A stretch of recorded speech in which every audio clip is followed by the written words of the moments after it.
Welcome, ladies and gentlemen, to another edition of Wrestling Talks and Thoughts. I'm your host, Ahim the Dream. Your boy Jay Theory.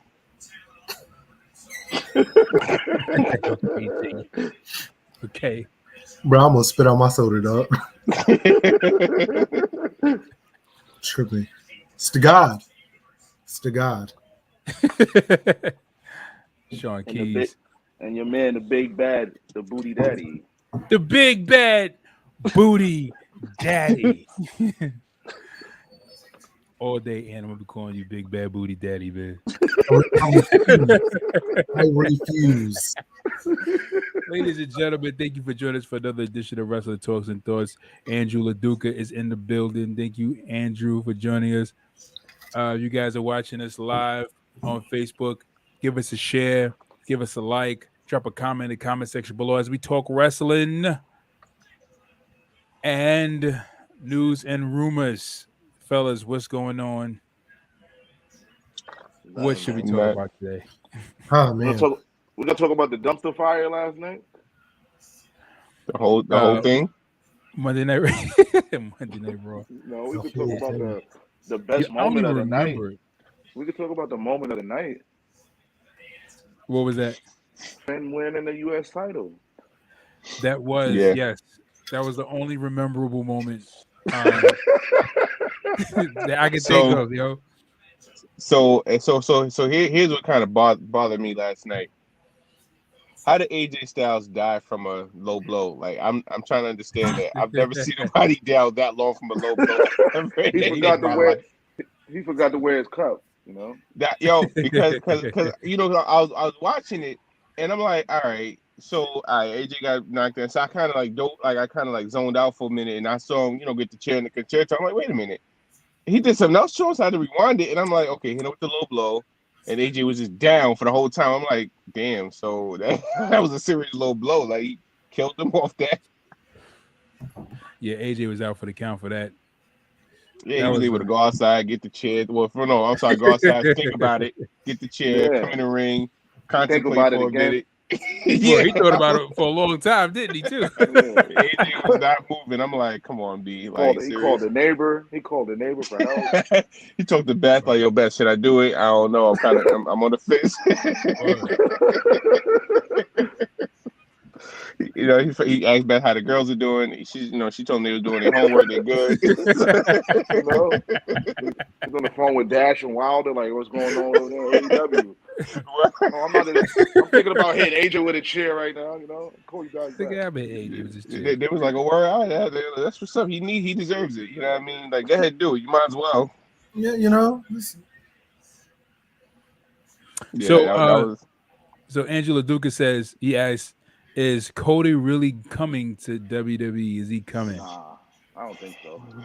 Honestly, I feel like depending on the direction they're going right now, because all these matches that we was anticipating, Seth versus Cody, Kevin Owens versus Austin. We have to see what happens next week. And if Seth and Kevin wins the tag titles, then we probably won't see Cody until after Mania. He may be one of those after Mania debuts. But if they don't win, then you know what I'm saying, we may see it then. Yeah, I think Vince is probably in a mindset of like, he ain't been in our system for a minute.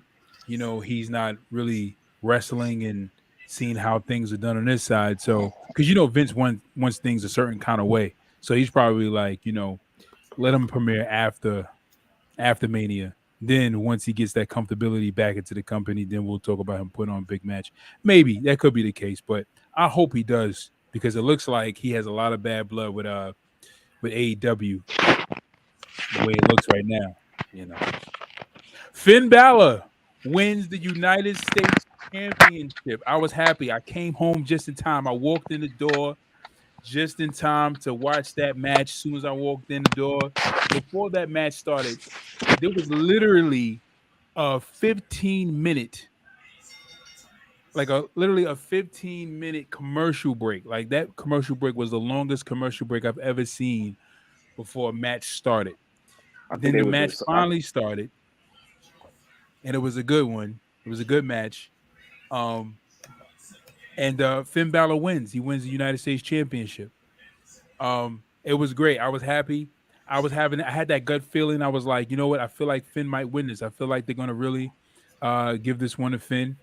And I'm like, because Finn really needs it at this point. You know what I'm saying? Right. Like he needs that push. He needs really that recognition that he just so much, so greatly deserves. Like a lot of other superstars who greatly deserves that push and that recognition. And to really give him a solo run with the title. I thought it was great. Thought it was amazing. I'm happy. I wonder what they do with this, but I know there's supposed to be the unification of belts. And then outside of that, Damien had it for a hot little minute. His run, I mean, he had decent title defenses, but his run got a little like, all right, enough. Like the whole Damien good guy, Priest is no, I'm sorry, Damien's the evil guy, the Priest is the good guy. It just kind of was just like, all right, enough. Like, So my question to y'all is, what did y'all think about, what do y'all think about Damian Priest's title run? I was never. I Trash. mean, I was never a fan of it. Like I said, from the North American title, I was just like, okay, yeah, I see something in him that I didn't see, and he didn't prove anything to me. But who am I?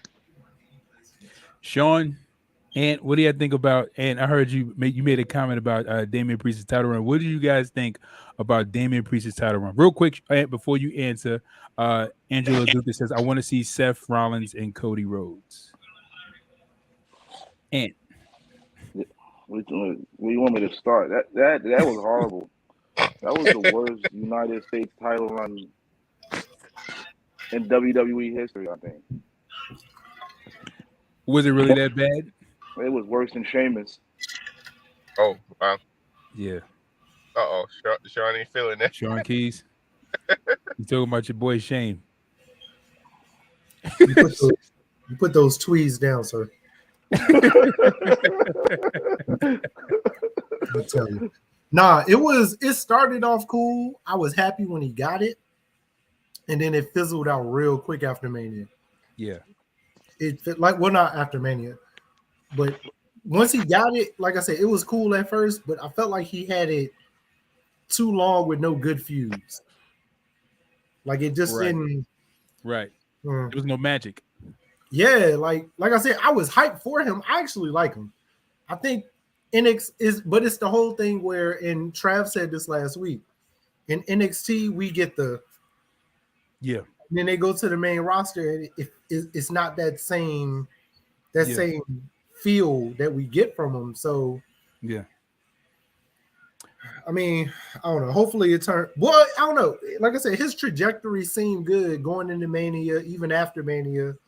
He gets the title, and then it fizzles. So hopefully they can do something to, get him back. But he's not done. I'll say that. He's definitely not done. But I'll say this. I feel the same way. Like I've definitely felt the same way about Damian Priest winning the United States title. I was happy for him. You know what I'm saying? Like when he got the belt, I wasn't really a big Damian Priest fan in NXT, but when he got up to the main roster, I wanted to see what else he could do. I felt like there was a mystique to him. I felt like there was still more character development for him. I felt like when he came up to the main roster that possibly they would have some kind of a character build for him to where he can develop his character a lot better. He got to the main roster and we really didn't see anything, unique out of him. We got some good matches, some decent matches, but as far as, him holding the belt, him standing out, him showing himself to be different, or him being that, that missing piece to the Raw puzzle, we really didn't get that out of Damian Priest. You're right, Sean. I definitely think that what you said was really pivotal in his title run. He didn't have a good feud.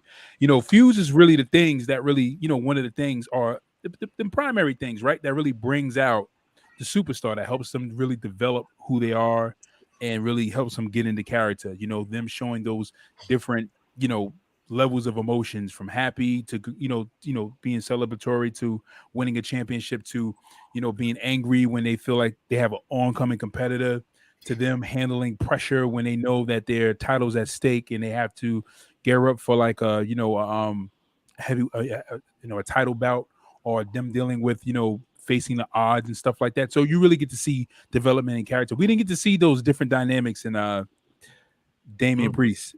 It's pretty flat. Pretty flat. Angela Dukas says, if Seth and Kevin win, I want to see another title with the Usos. He said you want to see the Usos hold both titles. Or yeah, them, I guess. They've been going back and forth at it on Twitter too. Who Kevin Owens, Seth, and the Usos? Yeah, that'll actually be a fire match. If they win, they're talking about title for title. That'll be good, but I definitely want to see the Usos win that one. I don't want to see Kevin and Seth win that one. You don't? Personally, nah. I think the Usos. I think the Usos. I think the Usos deserve the accolade. But if it depends, okay, because I feel like the Usos losing foreshadows Roman losing. True. Okay. Right. But it could. I don't know. It's. Yeah, because. But I actually would rather see Kevin and Seth kind of win it. Yeah, because you're right. Because the Usos can't have titles, and the head of the table is don't have a belt. You'd be like, right. It's like I don't know, but I definitely could see it. I could see it. I can see it either way, to be honest. Shadman says, Shadman Huda, thank you for joining us. Shadman, again, if you guys are joining us, give us a share, give us a thumbs up, give us a like, give us a share so that your wrestling buddies can join us in this conversation. You guys are catching us on YouTube. Drop a comment in the comment section below.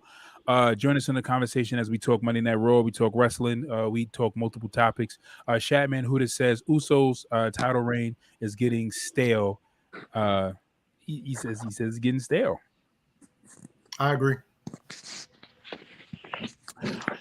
You know what? I definitely agree with you, Shadman. You know what? You're right in a respect that they don't really have much competition. Like, who are they really, wrestling against, right? They're gonna wrestle against the War Raiders again. Like, I mean, I think, like their best feud that they've ever had was with the New Day. They can have an awesome feud with the Street Profits. I think that would be a great feud. I think they should pick that feud back up. That would be. But they don't have much competition. I mean, it's hard right now for the tag divisions. Like the tag division is like it's really hard because there's most of the wrestlers have been released, so they can't really create much tag teams unless they bring some people up from NXT. But then in NXT, you know what I'm saying, like they're still developing these stars, so they don't really have much. Facebook user says, I'm sorry, sir. Your name is popping up as Facebook user. It says someone should shut Kevin Owens up. Not a fan. This person is not a fan of Kevin Owens. Not at all. But you guys think that if Kevin Owens and Seth Rollins fought against the Usos for title that they should be the ones that win? Yeah. Just because, like, the Usos definitely have star power, but I don't know, because you got to look at it. If they're really going with ending the brand split, everybody who's going to be a champion has to be able to, whether they're heel or face, they have to be able to carry the company, not just the brands anymore, the company itself. That division as well, throughout. So they're going to be strategic with that. Kevin, right now, Kevin and Seth are hotter. So it would make more sense to put the titles on them. They have more of a buzz right now than the Usos do. The Usos are just in that story with the bloodline. but there's nothing else to it. You know what I mean? Unless they're gonna really give them something. Like you said, they could do a feud with the Street Profits. They could. There, I mean, it's a lot that could be. Excuse me, that could be done. I don't Right. know. I would. I feel like Kevin and Seth would make more sense right now. I think. I think that. I think one of the things is if they do a feud, because this is what I'm feeling. I feel like if they decide to do a feud, that whoever they feud with are going to be the ones that's going to take the titles off it. Shadman says he says Raw has the better tag teams: Alpha Academy, Street Profits, RK Bro, Seth, and KO. Now, Hurt Business, Usos could use some of them, some of those teams to feud with. That is I agree, true, very true. and that's why I think ending just on a tag team like standpoint, ending the brand split is smart because now you have the tag teams you do have on SmackDown, the little bit you do have, mix them with the ones that's on Raw, and now you have an actual tag division again. So, and it looks better. I mean, well, we can't forget SmackDown does have tag teams too. They have the New Day, they have Los Lotharios, they have Sheamus and Yeah. the other guy, can't think of his name. Oh, shit. Yeah, him. That guy. Also who else they have on Harlan SmackDown? or They something have like that. the No, War Raiders. no. You know what I'm saying? So SmackDown does have teams. They just choose not to utilize them. Ridge Holland is his name. Rich Holland. Yeah, Harlan. Here we That's go. it. Angela Duca posts an interesting perspective. He says Seth should be involved with the Brock and Roman match. I agree. I mean, agree, initially, I agree. yeah. I Initially, agree. yes, but now since you have a title for title and the way they're building that feud, it would be it would make no sense to have Seth in that right now. Well, why not? I mean, add a little Seth to the mix. Kind of revisiting history with their past at WrestleMania. Why not? Right? Mix things up a little bit. It'd be different. I mean, do you really want? Wait, hold on a second. Let me ask you a question. Do you really want to see Brock and Roman again? I really don't. But the only way I see, it's the only reason. Okay, so here's my thing. I don't see them adding Seth because this is the biggest match in WrestleMania history. I mean, the biggest WrestleMania in history. Stupendous. So yeah. So if they do add Seth, it would be just for Brock to beat Seth.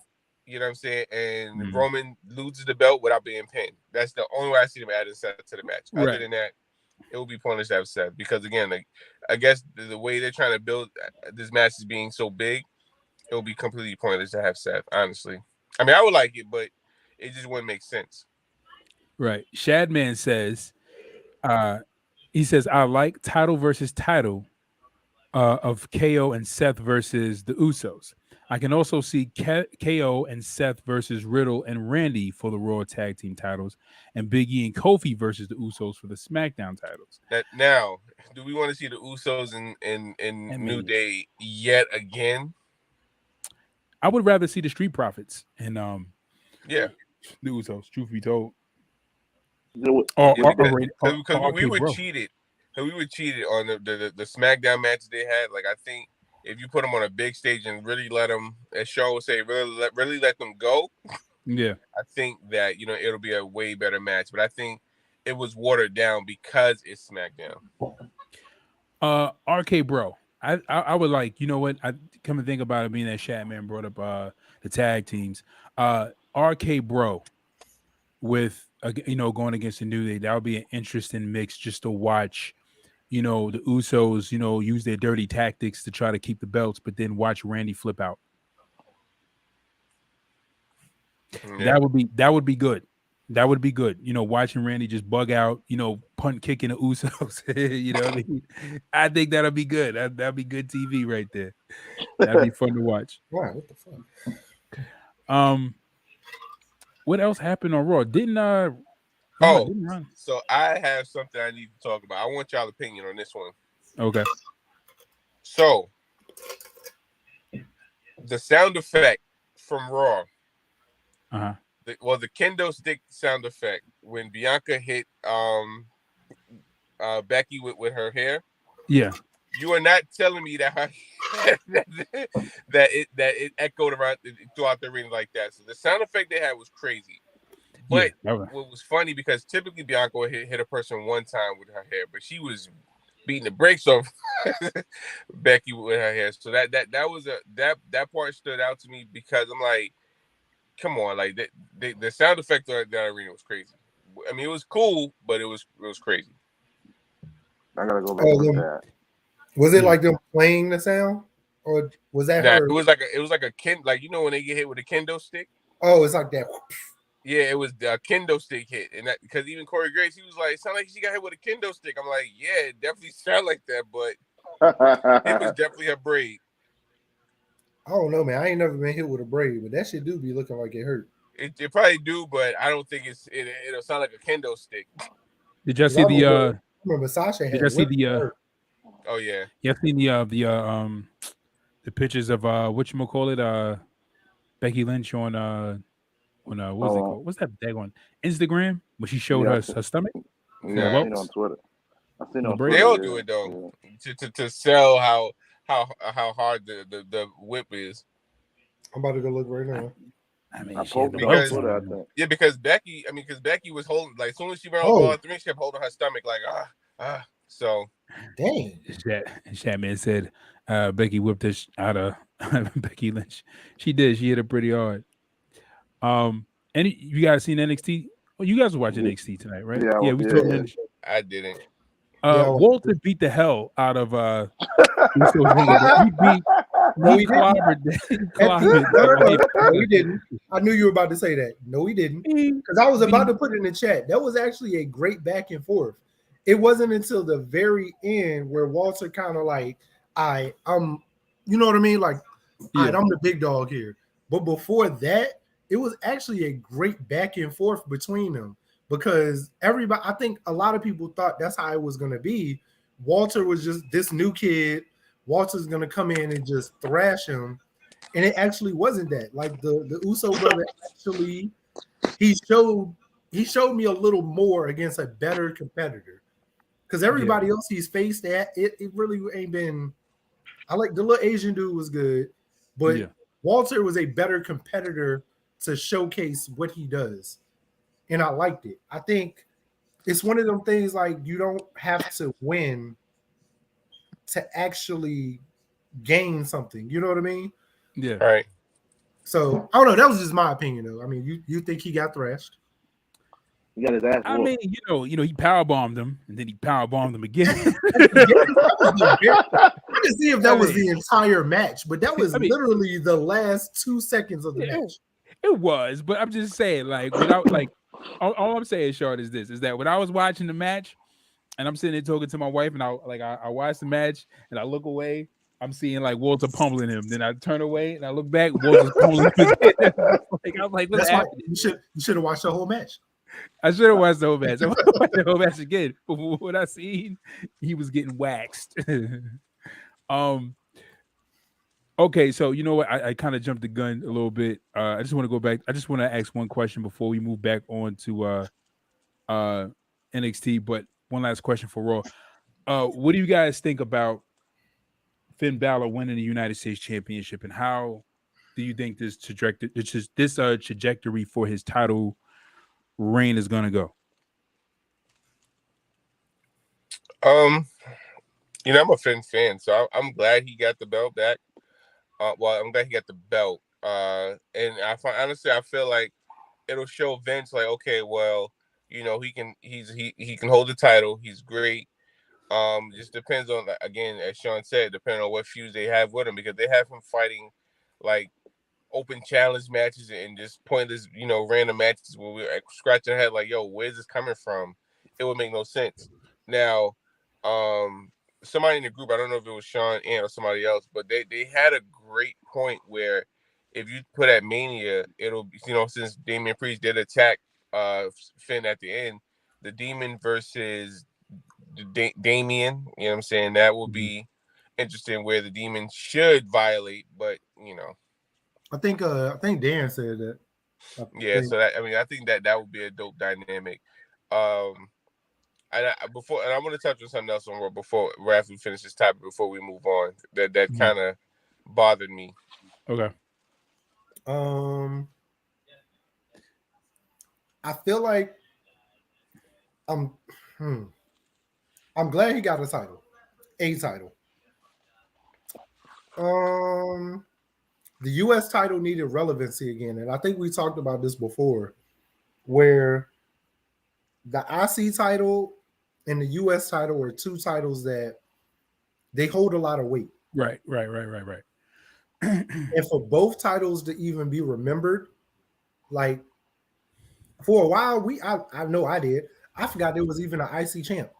Right. Because we didn't see Shinsuke because he wasn't wrestling. I mean, he was coming out with Boog. Boog was doing his thing. We saw that Shinsuke had the belt on, but he was injured, so he really wasn't doing anything with it. Yeah. I feel like if they're gonna unify those two titles, I don't think those two are gonna get unified though. They shouldn't unify. Yeah, I think it's mostly just the tag titles and then the women's titles. I think they might do, and the men's one. The US and the IC should stay separate. But I like him getting it because of who he is. Mm-hmm. And it's another superstar, in my opinion, that can bring the relevancy of the title back up. Yeah. At the same time, Finn is a person that doesn't need a belt to be relevant at the same time. True. You put him in the right feuds, you have him in the right matches. Mm-hmm. You know who Finn is. So I don't think he needed the title. The title needed him more, if that makes sense. Right. So it's a right fit situation though, so it's gonna work out on both sides. So no, I definitely agree with you 100%. The only thing, I agree with you because you're right, because there are there are moments and times where you have wrestlers like you had like The Rock, you had Austin, you had Triple H, you had Undertaker, you had like these guys, who didn't need belts because their relevancy was so high that it was just like that belt needed them. It wasn't so much that they needed the title to solidify who they were. It was their persona in itself, their matches, what they gave and contributed to the entertainment value of their character. The belt needed them. But there are moments and times where, again, the belt needs them. Like there are times where it's like, all right, we need to put this belt on this guy because we need to bring back the relevancy of this title. So that way, this title can be more significant as it's seen, as it needs to be seen. And then also, so that way the person who does take the belt off this guy can now, get some of that shine that person created for that division to now kind of, resonate on them so that they can build more of their star up. But yeah, I feel like in this moment, Finn definitely needed that belt because of how he's been pushed to the back and how they've been playing down his relevancy, especially after his feud with Roman, which was a complete catastrophe. And then him, feuding with Austin Theory, which I thought was pretty good, the back and forth. But and then he lost, but then all of a sudden he just comes out of nowhere, boom, a big victory, which I think is great. I also feel like they should do the same thing with Dolph Ziggler. I know it. Yes, I think they should do. I think they should. I think they really should. Dolph somehow Ziggler. Every week we get a Dolph Ziggler. A Dolph Ziggler should. God damn it! Every he should go home. Dolph Ziggler. That's what he should do. Needs to be. Go help his brother. Go help his brother. All right. Listen, maybe NXT championship would help Dolph, but he needs to go help Ryan. That's what he needs to do. You go help Ryan in this. I'm saying that Dolph Ziggler. My thing is Dolph Ziggler needs to. Okay, so it's just that I'm not gonna go too much into Dolph because we're not talking about NXT right now, but I'll go into Dolph later. But it's just that again in Finn's scenario and Finn's situation, again because of the lack of push and the lack of support that WWE has been giving him, he needed. not so much that he needed the belt, but it was just that he needs the highlight. He needs to be in the forefront. And again, like you were saying, Jay, to play off what you were saying, again, him being, and then what Sean was saying, his relevancy as a great competitor, great in-ring competitor, his popularity will definitely give that United States title that push, similar to Seth Rollins when he did the US Open. He continued John Cena's US Open challenge. Same thing with John Cena. When John Cena did the US Open challenge, John Cena was like, all right, you know what? I'll take a back seat to the heavyweight title picture. I'll use a mid-card belt and I'll push the relevancy of it because I'm John Cena. I'm relevant, and I'll push the relevancy of his title and bring it back to the stature in which it needs to go, So Finn is that one of those people who can do that, and they can do that with Finn, and they needed it because Damian Priest, his reign was running flat. He wasn't really giving us what we needed, and we needed more dynamics to that title, to the person who held that title. And unfortunately, Damian Priest wasn't doing it. Now, hopefully, this is what I want to say also. Hopefully, Damian Priest doesn't end up like Cesaro, where he gets that one title run and then he never sees that belt again. And then he's just like completely dismissed, thrown to the back of the line. We don't see no more Damian Priest. Why not? Well, you tell us why not. I would be fine with that. I'm not a Priest fan. I didn't like him on NXT. I don't like him on NXT, any WWE. I don't like Priest. That's it. I wouldn't mind. Just send him to David with a 24/7 title too. You know what? Hey man, listen. I ain't even mad at it. You got a 7 foot tall, 6'7" guy chasing R-Truth. You know what? He might be in that 24/7 title shuffle. They might throw him right in that scramble. If because you already know once he's in that shuffle, it's over. His career is done. It's a wrap. It's over. Once you chasing that 24/7 title, it's done. Your career is pretty much in the toilet. Nobody comes back from that, bro. Apollo Who do you know? Okay. Hold on. Apollo Crews was chasing that title for a while. You're right. You're absolutely right. That's true. And he became he was a matter of fact, he went from United States to Intercontinental title. Intercontinental Championship. That's true. That's very true. But Apollo Crews was a new star at the time. I mean, he was that's true. Well, they're both fairly as new. Okay. Same kind of. Where's he at? Where's he at now? Where's Apollo Crews at now? Right now, he's playing the background, but I think they're going to use him again.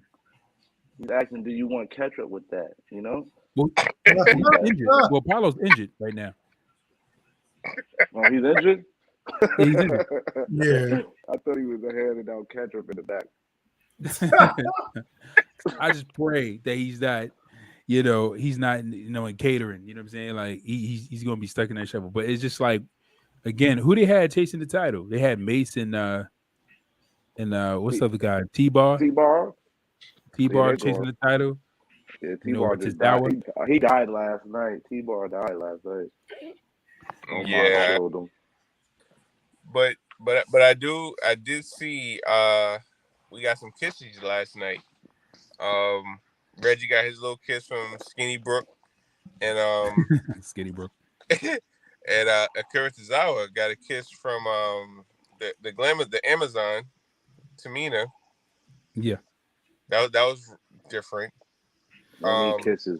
But what I want to talk about is we have another theme song change with Tommaso Ciampa last night. Like, come on, son. That was his idea. He put it on Twitter. He did that because of his daughter. Something about how he's on a big money market now, and that he be around a lot of kids and stuff like that. So he switched it from No Survive to I Can Survive or something like that.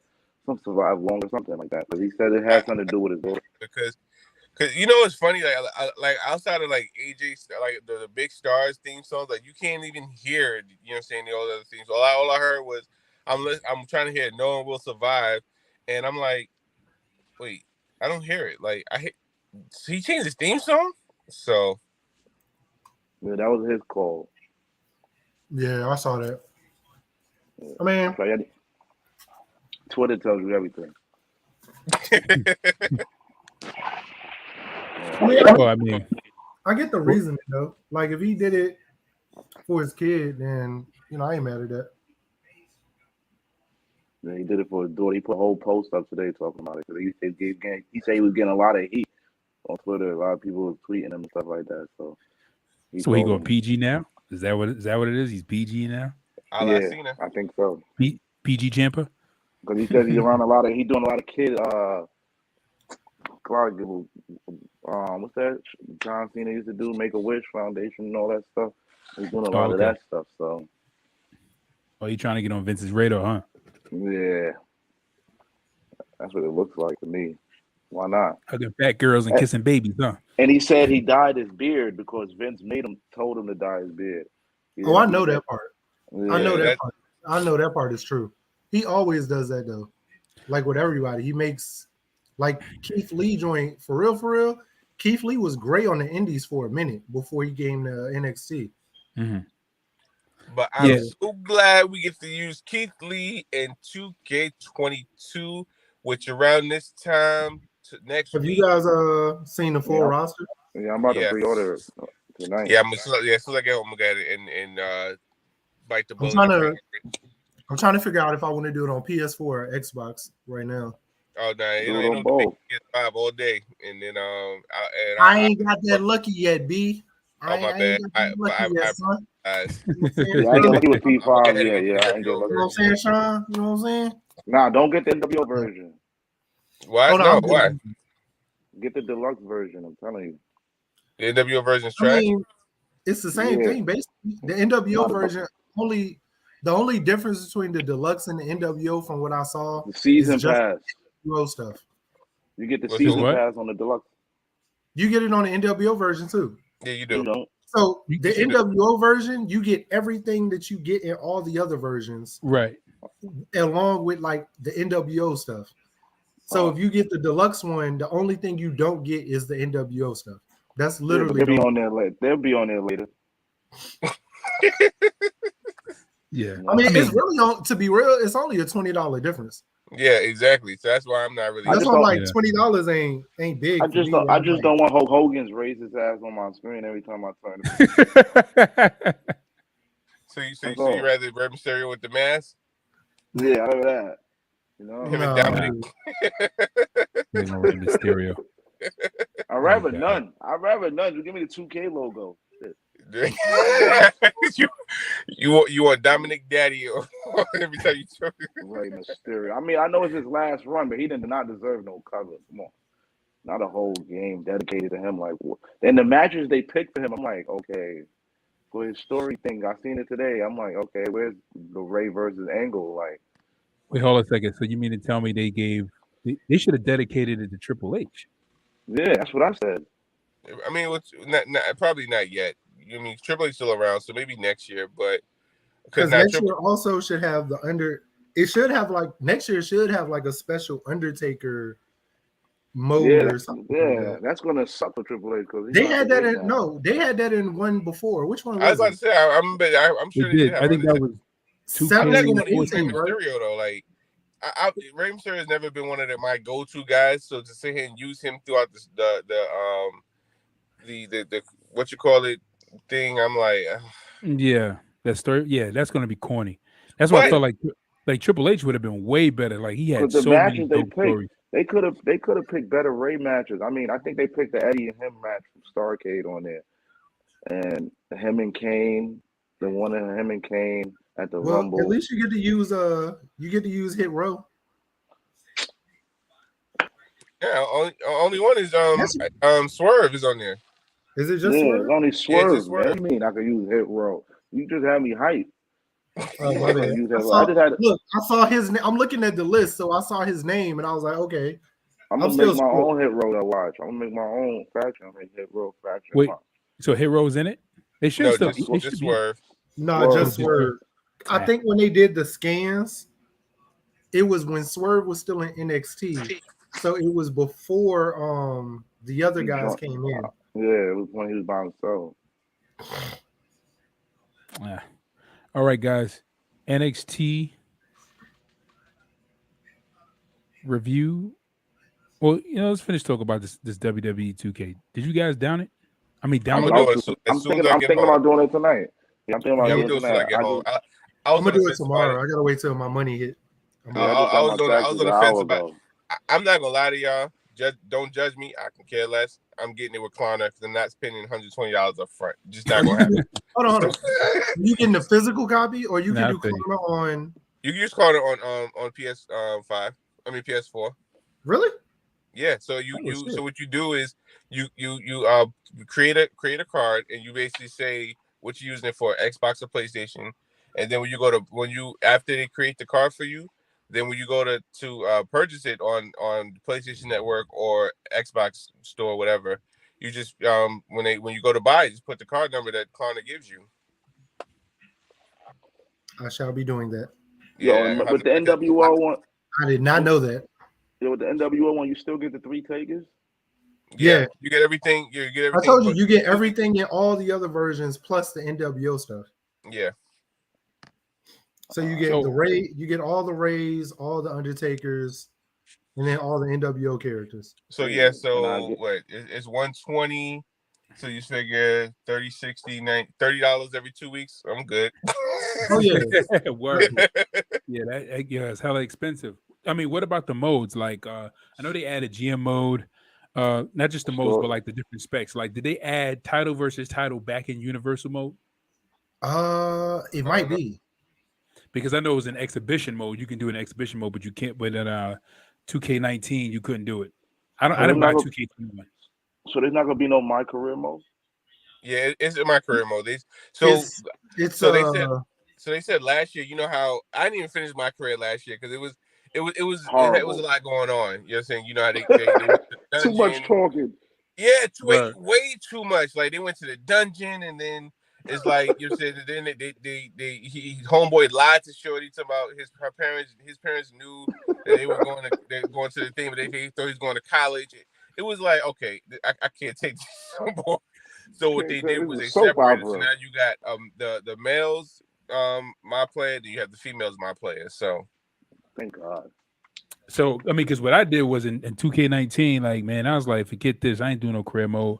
I just brought the acceleration pack, created my characters, boosted them up, boosted everybody up, and kept it pushing, man. I wasn't trying to do all that, man. And when's the release date? When's the release date? I believe it's the 11th, but if you pre-order it, it's on the 6th. So basically, you get it next week. Yeah, I'm definitely on pre-order tonight. So I believe if you and I start my vacation Thursday. But you know what's crazy? Like if you do the digital, it downloads Monday night around like midnight. But if you get the physical copy, I believe GameStop will release it maybe like 9:00 that Monday. So I mean, so any new features besides GM mode? My faction is just like if you play 2K and you play Madden and all that, it's like my team. Okay. Yeah. Pretty much with the like cards and stuff. Oh, so Sean, do you play my team on 2K? Sure don't. Because I found out something that was very. I ain't gonna lie. I did I was it 2K20. I started playing it, and I kind of got into it because I was watching my little brother play, and I got into it watching him, and then I started doing it on Madden. I don't think I'm gonna do it on WWE 2K, but I mean it's interesting. Oh, Madden 2. Yeah. Okay. So I found a way because you could buy VCs for my player. I found a way how to buy my team points. I mean my team coins. What does my team points do though? Like what does that whole my team thing do? So basically it's like fantasy football. Just with basketball. Yeah, just with basketball and then with football. So you buy these like card, like the way it is on the game, it's like these card packs, right? And when you open the card pack, you get different players, you get different upgrades, jerseys, arenas, different stuff like that.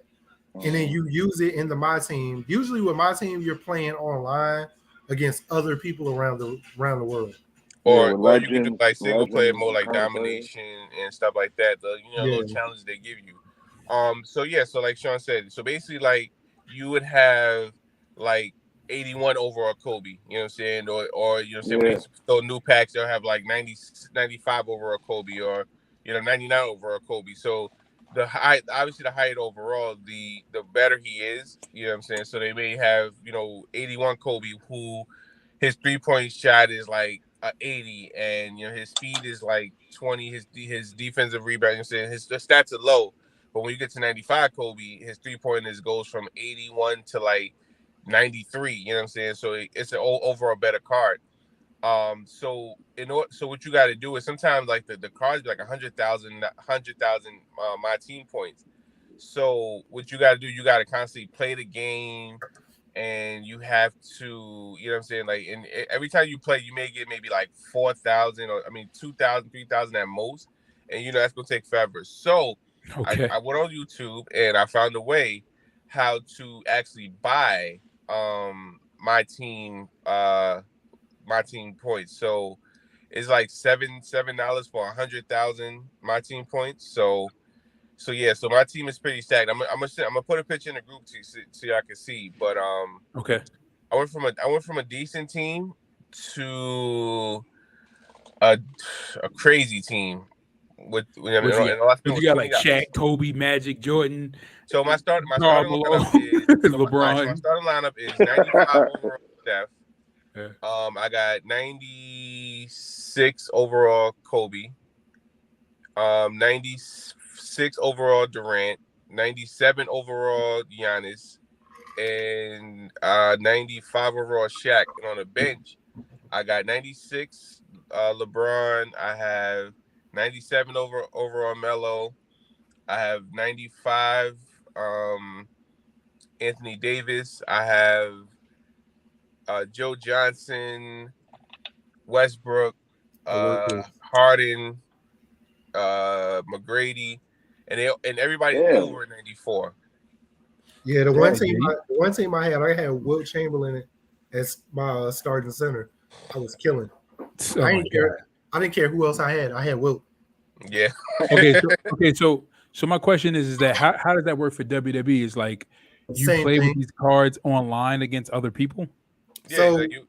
it's probably going to be the same. You're going to start off with like let's say like a Seth Rollins that's like a 78 or something like that. Yeah. And as you get different packs, you'll get different upgrades that'll make his player go up. Like his Okay. overall rating go up.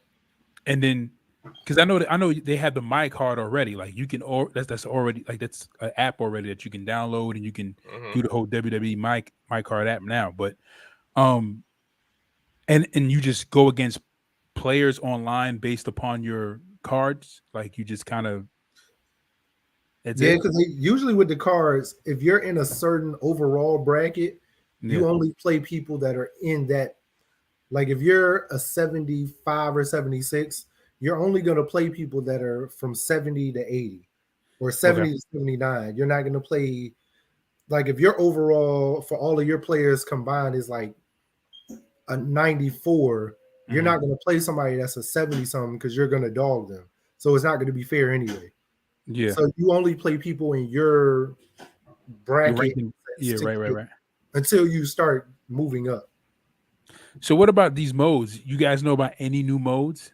Because I mean, does my faction, does my faction have anything to do with like the mode inside the game where you have different different animations to have your your faction come in and kind of help you retain titles and different animations? Do they have anything like that inside the game? I think so. I think so because everything seemed like they fixed everything, and that's the mode that I'm waiting for the most is the mod faction. I can't wait to build a faction. I'm good on that because it's just like it's no different. Like I just posted it in the group. It's really no like looking at it and seeing the cards now. It's literally no different than 2K and Madden. So I'm good. I'm good. I'm straight on that. Because in my mental, like when I first heard of my faction, I was thinking, oh, all right, that's lit. I'm about to create like the Bullet Club and go crazy with the roster with it. But it's more like Jay was saying, like how 2K and Madden are. So yeah. I mean, other than that, the My Faction is new. My Rise is what the career mode is called this year. Like you said, it's got the woman version and the man's version. And I'm just mad Adam Cole didn't make the list, the roster. Right, because when they were going through everything, he was still with the company. So right. So says my faction is a franchise first. The all new faction lets you build a faction that rivals the NWO, collect, manage, and upgrade WWE superstars with weekly events and regular updates. So they're trying to create a long play for this game, pretty Yeah, much. that's fire, yo. mm-hmm. That's what they talking about, the season pass and stuff. What's the season pass? No, the season pass is just what is that shit you to for? get the downloads So basically, every time they come out with new so you don't have to pay on season passes. Never really give you the freaking like every time they come out with like a new move list or new characters. Any DLC. You don't have to individually DLC is supposed pay to allow you to get the DLC. But the funny thing about it is, like, every time I had the season pass, like I would purchase the season pass and it never worked. Like it never gave me access to the new stuff. Never. Oh nah, I've never paid. Like once I got the season pass, I always got all the DLCs for free. I never had to pay for any extra. Me neither. Yeah, once the season pass came along, and I'm like, oh, I look online, it'll say, oh, such and such. Like every time I saw like an update, I'm like, all right, let me see who dropped, or let me see what DLC packs they got, and I'm like, oh, snap, this person, all right, cool. So I want the digital though. I want the case. I really do want the case. I don't feel like going to GameStop. I don't know, man. It's certain games I do be want. The last physical game I actually bought was the Kobe Edition 2K. Yeah, me too. I bought 22. I bought 22. Well, no, I bought the physical because I wanted the case because Kobe was on it. I ain't even opened the plastic. Like I just wanted I still downloaded the digital version, but I only wanted the case to have the physical, you know what I mean, Kobe case for that one. Yeah, I bought 22K too because I like Luka. I think I got for 22. I got I think I got all three. Luka, Durant, and what you call it, Candace Parker. Oh yeah, she did have a cover that year. Mm-hmm. Candace Parker. Oh, Candace okay, Parker. So how was Becky Lynch at 92 and Batista's at 88? This is crazy.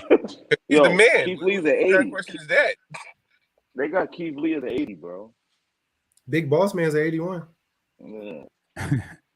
Big Boss Man's 81. Bianca Belair is 87. That's high, actually. That's actually high. For women? Yeah. Bro, 84. Bro, Becky's a 92. How is Becky a 92? That's crazy. Brock should be like 100. I don't know why. This dude beats everybody. Brett should be higher though. Yeah, Brett should be like a 94. What was Brett? 87? Oh, 91. 91. Cameron Grimes. Yeah, they got him at 79. Cesaro's at 84. Gable's at 76. Should have been at 88. Charlotte's at 90. Carmella's at 79. Should have been at 88.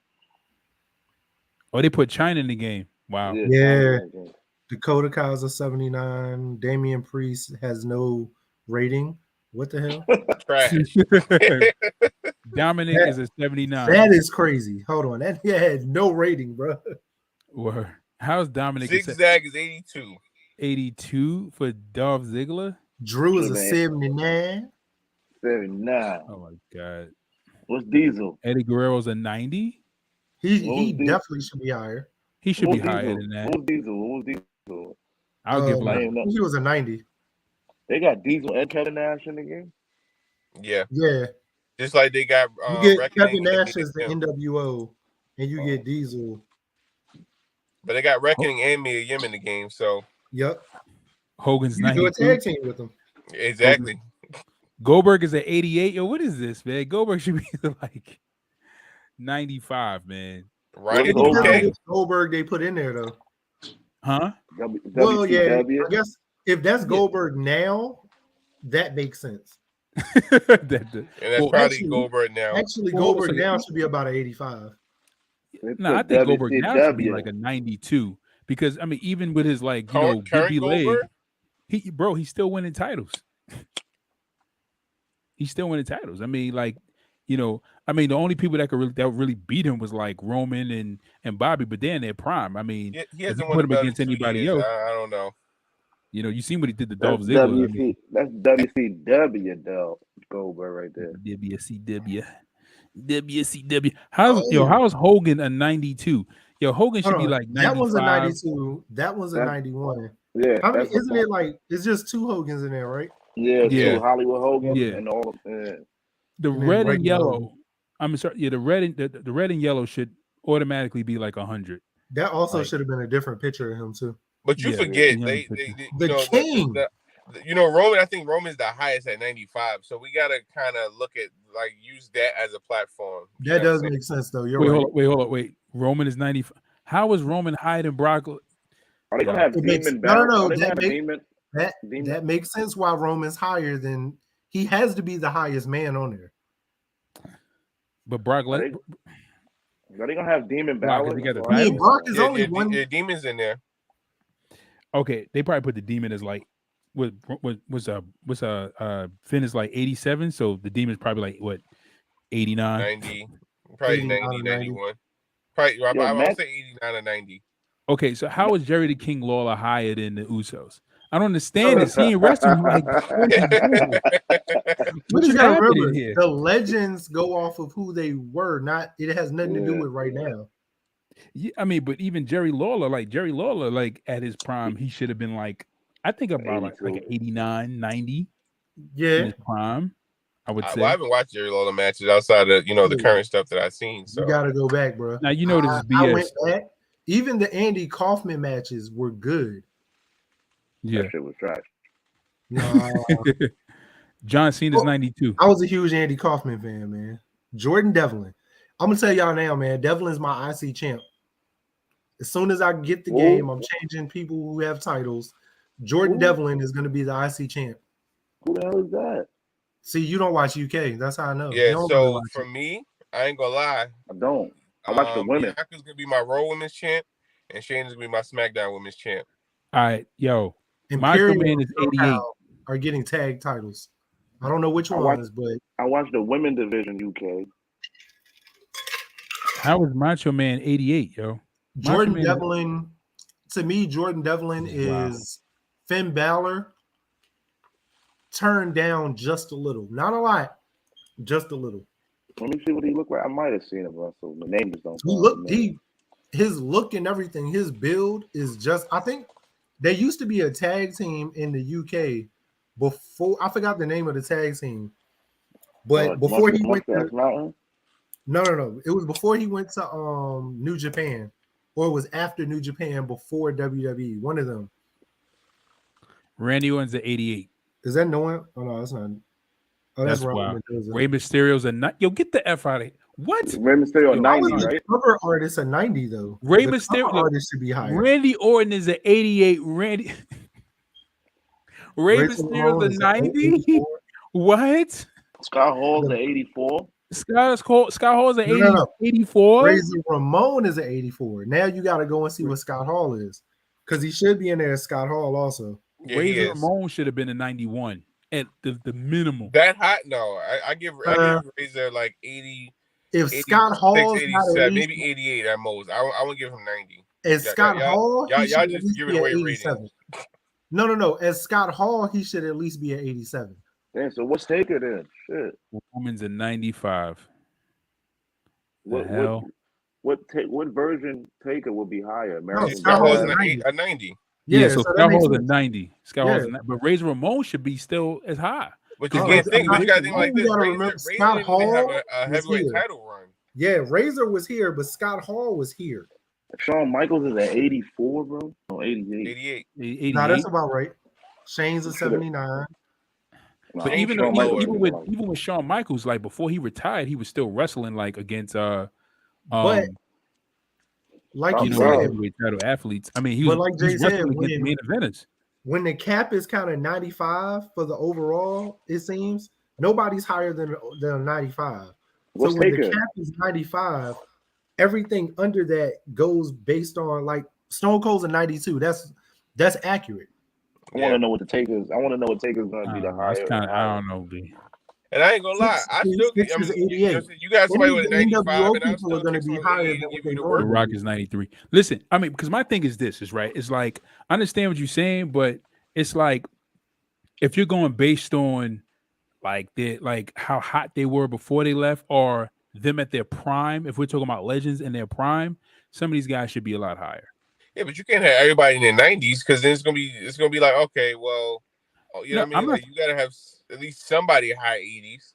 Yeah, I'm not saying that. I'm saying everybody. In the 90s, but I'm just saying certain superstars should be above 90. Like they should be at least 92, 91, 93. Like Bret Hart should at least minimal be 93 or something like that. Or Nah, 91 is fine for Bret. I love Bret to death, but 91. Yeah, 91 was accurate in my opinion.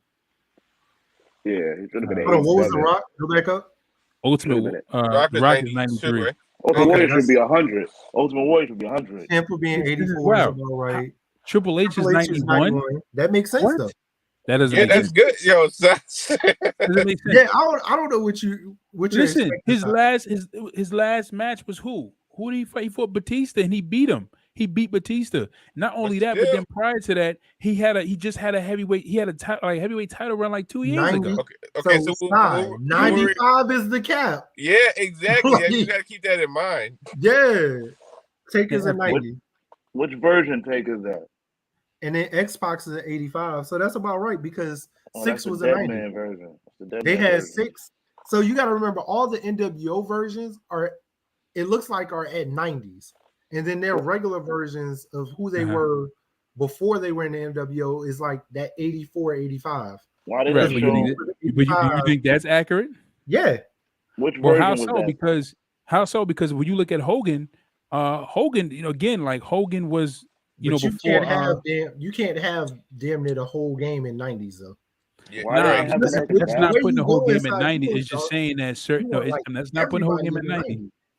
It's not putting the whole game in 90. It's just saying that certain superstars, like again, Hogan should be like if we're talking about red and yellow Hogan should at least be like 93. That's red and yellow Hogan. Right, the guy held the belt for 4 years straight. Hollywood Hogan is here. But you got Hogan is here. You got to also look at it like this. You act like just because Hogan has a 90 rating, he can't beat, or depending on the person you're playing with, he can't beat Brock Lesnar who was at 94. You know what I'm saying? Like it's just how you play. You know what I mean? Like because I've played my brother, and now you know what I'm saying. Like I've used Finn Balor to be funny or a small guy. And he had like Braun Strowman, you know what I mean? And I still, it's just how you play with the guy. You got. It's the same thing when you playing NBA 2K. Somebody could use the Golden State Warriors, who, if you use Golden State right, you should beat whoever all the time because all you got to do is shoot with Steph and Clay. Right. But if I know how to play the game. I know how to play defense. I know on offense. Yeah, I'm gonna let you shoot threes, but I'm gonna play good defense on you to stop that. You can't stop me from scoring though, because you can't play defense. I can beat you with but I'm not worried about that. I'm not worried about the playing thing because JJ already know I lays the smackdown when the smackdown needs to be laid. What I'm saying is it's just the rating system based on, because again, it's like, how are they rating them? Are they going based on them in their prime? Are they going based on them before they left the business? Like, I mean, not wrestling. So I was watching a video. One thing I did like, so in 2K20, they had a number of reversals that you can have, and once your reversal is up, you just gotta sit there and take it, or just wait until your reversals regenerate, come up. But now on top of reversals, they also have counters. You know what I'm saying? So to make it a little bit more realistic. So if all your reversals used up, then you use your counter. You know what I'm saying? So that kind of gives you a lot more, because honestly, I play when I'm playing 2K. Or I was playing 2K20. I played it like I was actually that person. Like if I know I couldn't beat you up, so I'm going out the ring. I'm running around to my special, get back up, to my stamina goes back up, to I get my reversals back up. You got, like I said, you got to be strategic. And that's how it was in 2K20. Yeah. I like that system. That's better because because you can have characters like I remember in 2K19. If you just put your reversals up to you had grapple reversals, you had striking reversals, and so if you just put them up to 95 or 96 or whatever, you put them in the 90s, like their reversals should generate real quickly. But the only way you can keep their reversals down is if you just keep the momentum up. That's the only way you can keep it down. So if they have reversals and you got this guy who got high stamina and high reversals, you had to really beat on him, to really keep his reversals down. But I like that reversals run out. So that way, if you have a guy who does have high reversals, you can use counters when your reversals are low and you run out. Because if a guy has more reversals than you, then he can always keep reversing, and then your reversals are down. And Yeah, and I go for when I just play my little brother, and he used his last reversal. He was trying to run. If I grab you, it's pound town, brother. You get power bomb, all strong. There's nothing you can do about it but take it and see your reversals get back up. Oh man, because I know in 2K19, I don't know if it was like that in 2K20. You can have a whole bunch of reversals, but if I get your body on minus, put that minus sign on your body, then you can have a whole bunch of reversals. But if I got your body sign on minus, then you can't reverse it until that gauge goes down. And when that gauge go down, that's when you go back to reversing. But then the only way to get out of that is to try to maneuver out of that strike if your body's on minus, and then do a taunt to get your body back on plus. Yeah, but because I know 20, it goes by your body starts off green and it goes down to yellow, and then red, orange, red. You know what I'm saying? And once it's red, it's pretty much a wrap. But at the same time, and it also depends on the resiliency. Dolph Ziggler had high resilience. Shawn Michaels, so they had maybe 5 reversals a match.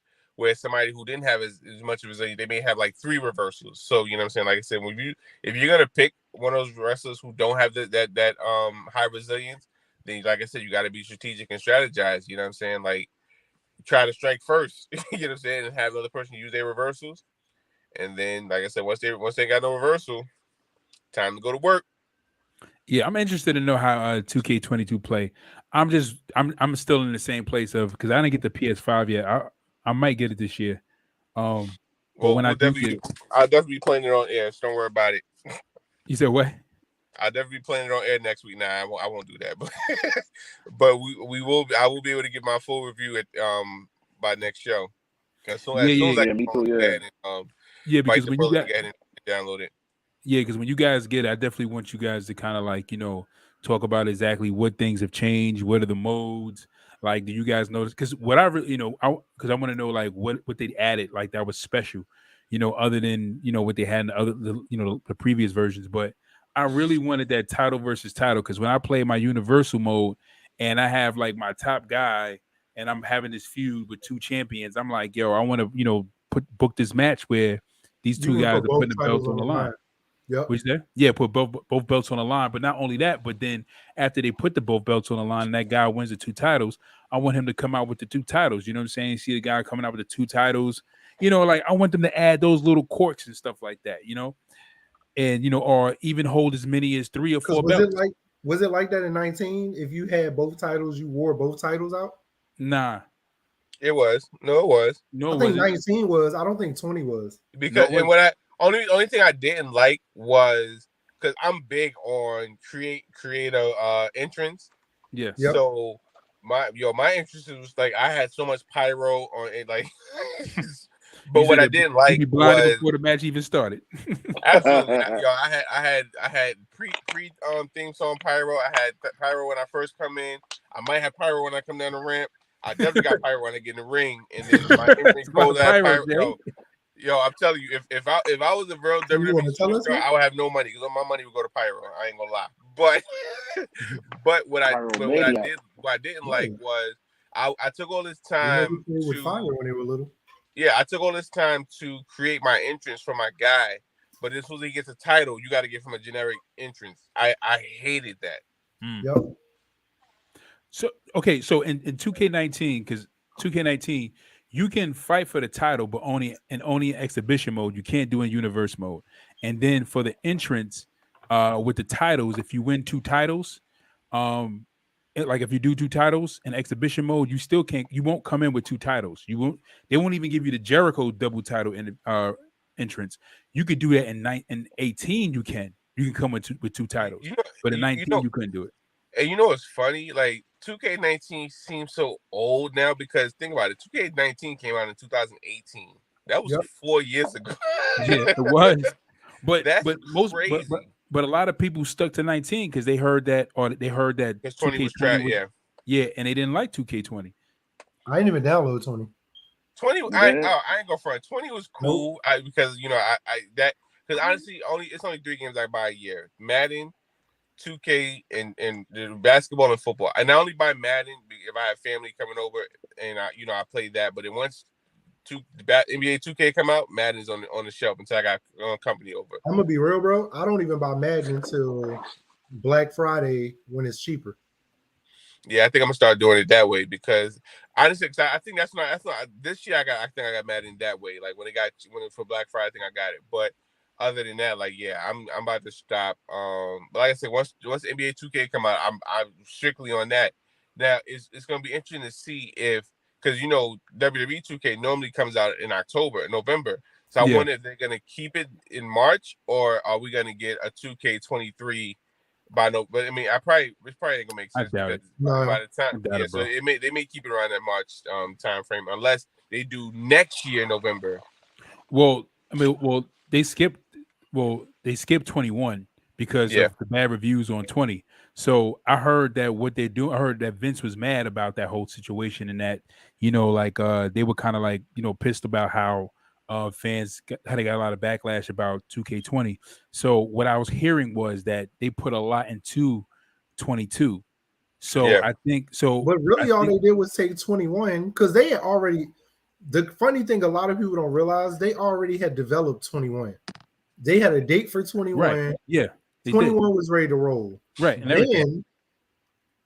Then once the pandemic happened, and then also with the releases, that's when they went back. Because if you think about it, a lot of people that got released in those that during 2020 are not in the game. The only people that are on are people who were released by the beginning of last year going forward. So 21 was already in the works. What they did was they went back in, they took those people out that was released in 2020. So that's why you don't see the Braun Strowman. You don't see Bray no, Wyatt. Braun's in there. Braun isn't there? Yeah, Braun's there. Okay, so it must be everybody right. It's everybody before Braun, right? Yeah, I believe so. Because yeah, Braun Which is is definitely in it. No, actually, no. Because wasn't Aleister Black released after Braun or during the same time, right? it was before Braun, I believe. Okay, Before. so He was before. Him and Alistair, Andrade, all of them were before. well, Andrade was, but I could have sworn Braun and Aleister was at the same time. I want to say. I think Braun was after all of I them. know I know it was another big name with Alistair that I was kind of pissed off. I thought it was Andrade. Now Andrade was released prior by itself. He was a single name release. Was it? And then Bray was, I think Bray was a single name release too. Yeah, Bray was Bray. Yeah, I think so. But what's interesting is I don't see how it is, but they have the Thunderdome in 22. I like that too. Oh boy. So I actually I like. think To see how it is on the game, but I mean, ain't gonna be nobody in there. I mean, I don't know. I actually like the Thunderdome. I like what every wrestling company that was still in business during the pandemic, how they adapted. yeah. I like how NXT literally just had people from the Performance Center there because that's all that was. Same thing when they were on Raw or SmackDown, they weren't number people from the PC. Along with the Thunderdome, they might have had people here or there.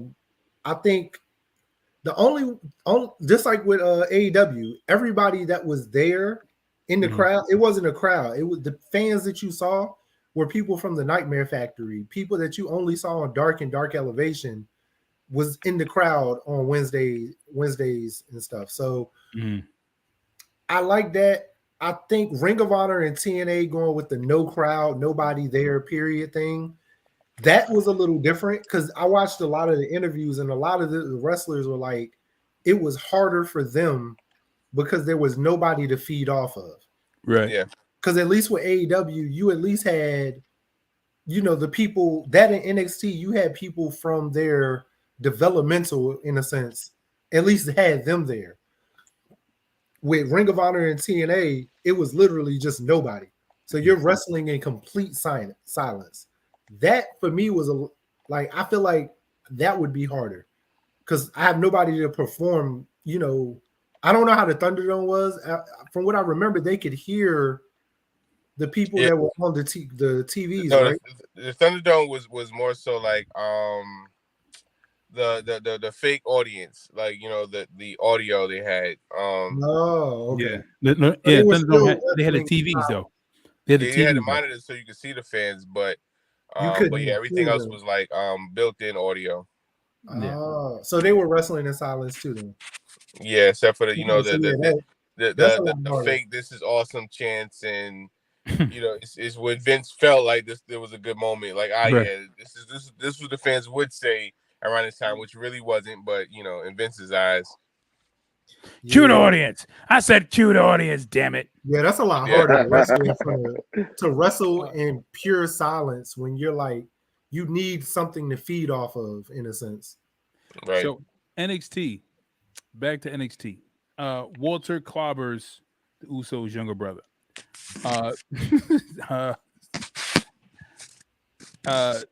Sean disagrees. I watched the whole match. That's the only reason I can disagree because I watched the entire match. I watched the match. I mean, I watched the match too, man. You didn't watch. You just said you didn't watch the entire match. I said I watched the match. I said I was looking. I was talking to my wife and watching the match, but I wasn't watching it like piece by piece. I was watching it, like I was still watching the match. I still seen it most of the time. The Usos' younger brother was getting his ass handed to him. That's what I see. I mean, you guys watched the match. Ant, you seen the match, right? Yeah. What did you think, Ant? Every time I look back, I came back, the Usos' brother was getting his ass whooped. Hold on, but what did you just say? Every time I came back, so he won't watching the full match. Listen, you know what? I'm gonna watch it tonight, and I'm actually watching tonight when I get home. Watch the match, bro. When you see the match, you're gonna be like, "Oh yeah, he's getting washed." Like, washed. He was getting washed. He was getting washed, bro. I didn't. And the funny thing about it was, I was watching. I was like, "Damn!" I was like, I thought by the way they were handling the match that they would have more of a back and forth. Yeah, more of a back and forth. Like I thought that the Usos' younger brother would be a little bit more dominant, but nah, Walter was like, I knew he wouldn't. I knew in the end Walter would win because of what they're trying to do with Walter right now. Mm-hmm. I'm actually surprised that because of the current world state, he didn't get booed more. That's right, because that whole thing, right? You know what? I like the fact that reminded me of early '90s wrestling with the Iron Sheik and stuff. They used real life which is a lot harder to do now. Mm-hmm. Back then, it was a little easier because there was no social media, there was no backlash. Yeah, you got backlash, but it's not as bad as it would be now. Yeah. Now is a lot harder to do stuff like that they did in the 90s. So because back then, you didn't get that much backlash, but if what you did reached the newspapers, it was a wrap. It was a wrap. Like, you know what I'm saying? Because that was the biggest media outlet we had back then was the newspaper. You know what I'm saying? And the news. So if it reached those two places, it's a wrap for you. You're done. You know what I'm saying? That's when the cancellation starts. What was I going to say? Yeah, I like how they're continuing, but of course in NXT they're going to do that because you got Sean, you got Sean now because William and Triple H are not there, but they and whoever's doing the writing for NXT, but they're really continuing Walter's dominance, which I like. You know what I'm saying? Yeah, And that's what they always been doing in NXT. Like if they came over from NXT um UK, then all right, Jay got to run. If they came over from NXT and they went in, I'm sorry, from NXT UK and they came over, like they continued them over, like you know what I'm saying, like they didn't kind of strip nothing away from them. They continued them over and just kind of added them to the mix as to say, like, okay, how would for instance, like Dewdrop do in NXT? Like they just brought it in the mix to see how she would do against other competitors versus WWE. They go over to the main. I mean, I'm saying versus the main roster from NXT to the main roster. The main roster is almost like they get a whole whole character new change. start, whole fresh start. Yeah. Yeah, like they just changed everything. But I like what they're doing with the whole continuation of his character. Did Nikita Loins Nah, she'll. Cut a promo. So apparently, her and Lash Legend are gonna have a feud. Lash Legend? I'm not sold on Lash Legend. Hey, Kayla, I'm not sold on what's up, Lash Kayla? Legend myself yet. It's just I don't know, man. It's her rust, and y'all know I'm not one of them. Everybody gets behind the black wrestler, like, oh, we get a black woman, Right. Don't get me wrong. Don't kill me for Which it. is cool. Right. I get it, but I need more than just it's a black woman on wrestling. I need to see ability. That's how I felt, and you will know the same thing. As much as I love Jade, I was really hard on her in the beginning because it was like, yeah, we're getting this black woman that looks great. She has the look, but the in-ring sucks. Yeah. And Lash Legend is the same. Like she has the look. She's tall, athletic woman. She played basketball in college and in the WNBA. She has the athleticism, but the wrestling ability isn't there yet. Yeah. So Speaking of which, who I wanted to ask about. Yeah, so speaking of which, I seen so this guy, the young dude that looks like that's supposed to be like the promising Brock Lesnar, that dude. Oh, Harlan, right? Yeah. Nothing like Brock Lesnar. I'm just gonna say that to you guys. Him. No, they changed him. I don't when he bro, first I'm gonna tell you change, Sean, hair change, tattoo change. He's not as big as Brock. He's not as big as He Brock lost a lot of I was weight. about to get to that. They changed him totally. So remember the pictures when they first started showing him, right? He was jacked. He looked fat. He looked no. like he looked like go back and look like at those. fat. Go back and look at those old pictures of him though. He wasn't fat. I'm gonna find a picture of him right now. Him now, they made him gain weight to lose muscle because his arms aren't defined like they were before he I guess got to the PC and really because he was at the PC training still. When they finally decided to give him a character, that's when they fattened him up to lose the muscle like definition. That's why he looks the way he looks now. He really don't even look the same after they made him cut all his hair off and everything. I like his character. Don't get me wrong. I just think he could have been something else. His real name is Parker. Hold on, let me see. Did he change?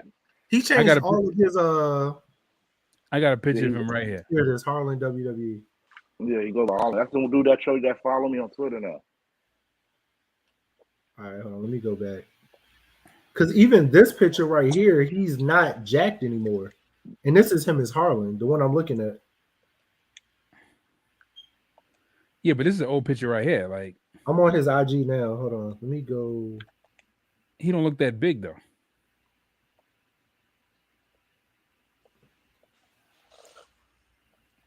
He don't look that big. So I mean, I could do that and look a little big. You know what I'm saying? Like he just like he's not that big.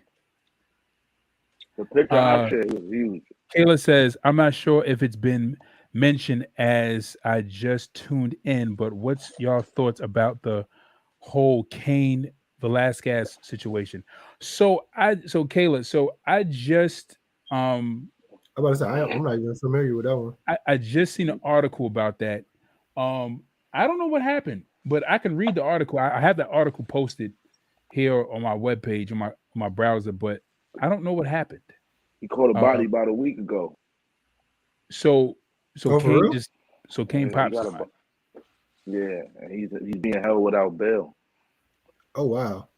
Wow. No, Kane. No. No comment. No. No. No. Kane was one of my favorite UFC fighters, man. Yeah, he's gonna be. He got But a new. but to be Oh. real, a lot of them So crazy. He's gonna be UFC fighting in prison. yeah, that is true. A lot of UFC fighters suffer They with catch anger issues. they catch cases, a lot of They them. do. Especially John More Jones. than Yeah, hey, John Jones got a lot of hey, ain't no John Jones slander around here. All right. Yeah. Wait, hold on a second. All right. So I'm gonna find this article. Let me find this article. Yeah, I'm about to look this up too. I didn't even know about that. Let me find this. I seen the article and I was like, all right, so here we go. I got it right here. I'm gonna pop this up. I'm gonna read through this real quick. It says news report suggests possible motive for Cain Velasquez shooting. It says late Monday news got out that former UFC heavyweight champion and pro wrestler Cain Velasquez was in jail following his involvement in a shooting near San Jose, California. It was later revealed that Cain Velasquez had been arrested for attempted murder. Yikes. Now, more additional details have seemingly emerged suggesting that caused the incident to occur. According to a short Twitter thread from MMA reporter Fight Oracle, the confrontation between Cain Velasquez and two other men was the result of allegations involving one of the men and one of Velasquez's two children. Whoa, Yeah, I'm okay. reading The it. situation escalated to where Velasquez fired 3 shots, wounding the second individual, the father of the accused.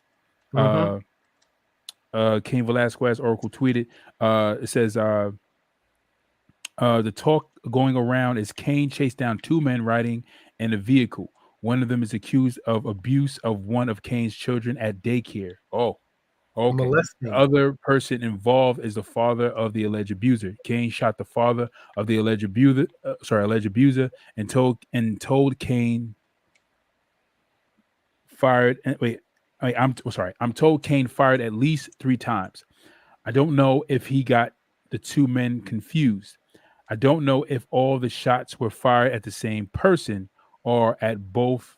Only one landed. Fight Oracle reporting was given Fight Oracle's reporting was given credibility by Wrestling Observer's Dave Meltzer. Dave Meltzer's everywhere. Dave Meltzer act like he know everything. The wrestling journalist tweeted shortly after, indicating there was truth to this story. There was smoke to this fire. Meltzer tweeted, Whatever we talking about, Dave? We talking I like don't you be know. right From there, what Dave. from what I'm reading on the CBS article, it's basically the same thing what you just read. Yeah. A little more detail because it says Velasquez opened fire on a vehicle that was carrying a man who was recently charged with molesting a close relative of the former champion. The person hit by the bullets was the stepfather of the accused and expected to survive his injuries. I'm not gonna lie, if that's the story, bravo to Cain Velasquez. I do the same thing. Yeah. I'm taking if I gotta sit down for something like that, I'm gonna sit down. Facts. So hella facts. Kayla says, I wish I could have joined in because I would have loved to chat with you guys. Yes, absolutely, Kayla. You could join us next time, whenever you're available. Next time we go live is Sunday at 12 p.m. If you're available, you could join us. Dave Mills is a douche potato. Kayla says Dave Mills says a douche potato. Dave is always in. Yo, it's been a lot. I mean, Dave. I mean, you're not gonna always be 100% right about your your whatchamacallit, your like predictions or the rumors you hear, because sometimes when the rumor gets out, they change plans. But Dave is all right. He's But one thing rarely about wrong. Dave, though, When is he ever wrong though? I mean, He's been wrong. He's been wrong a few times.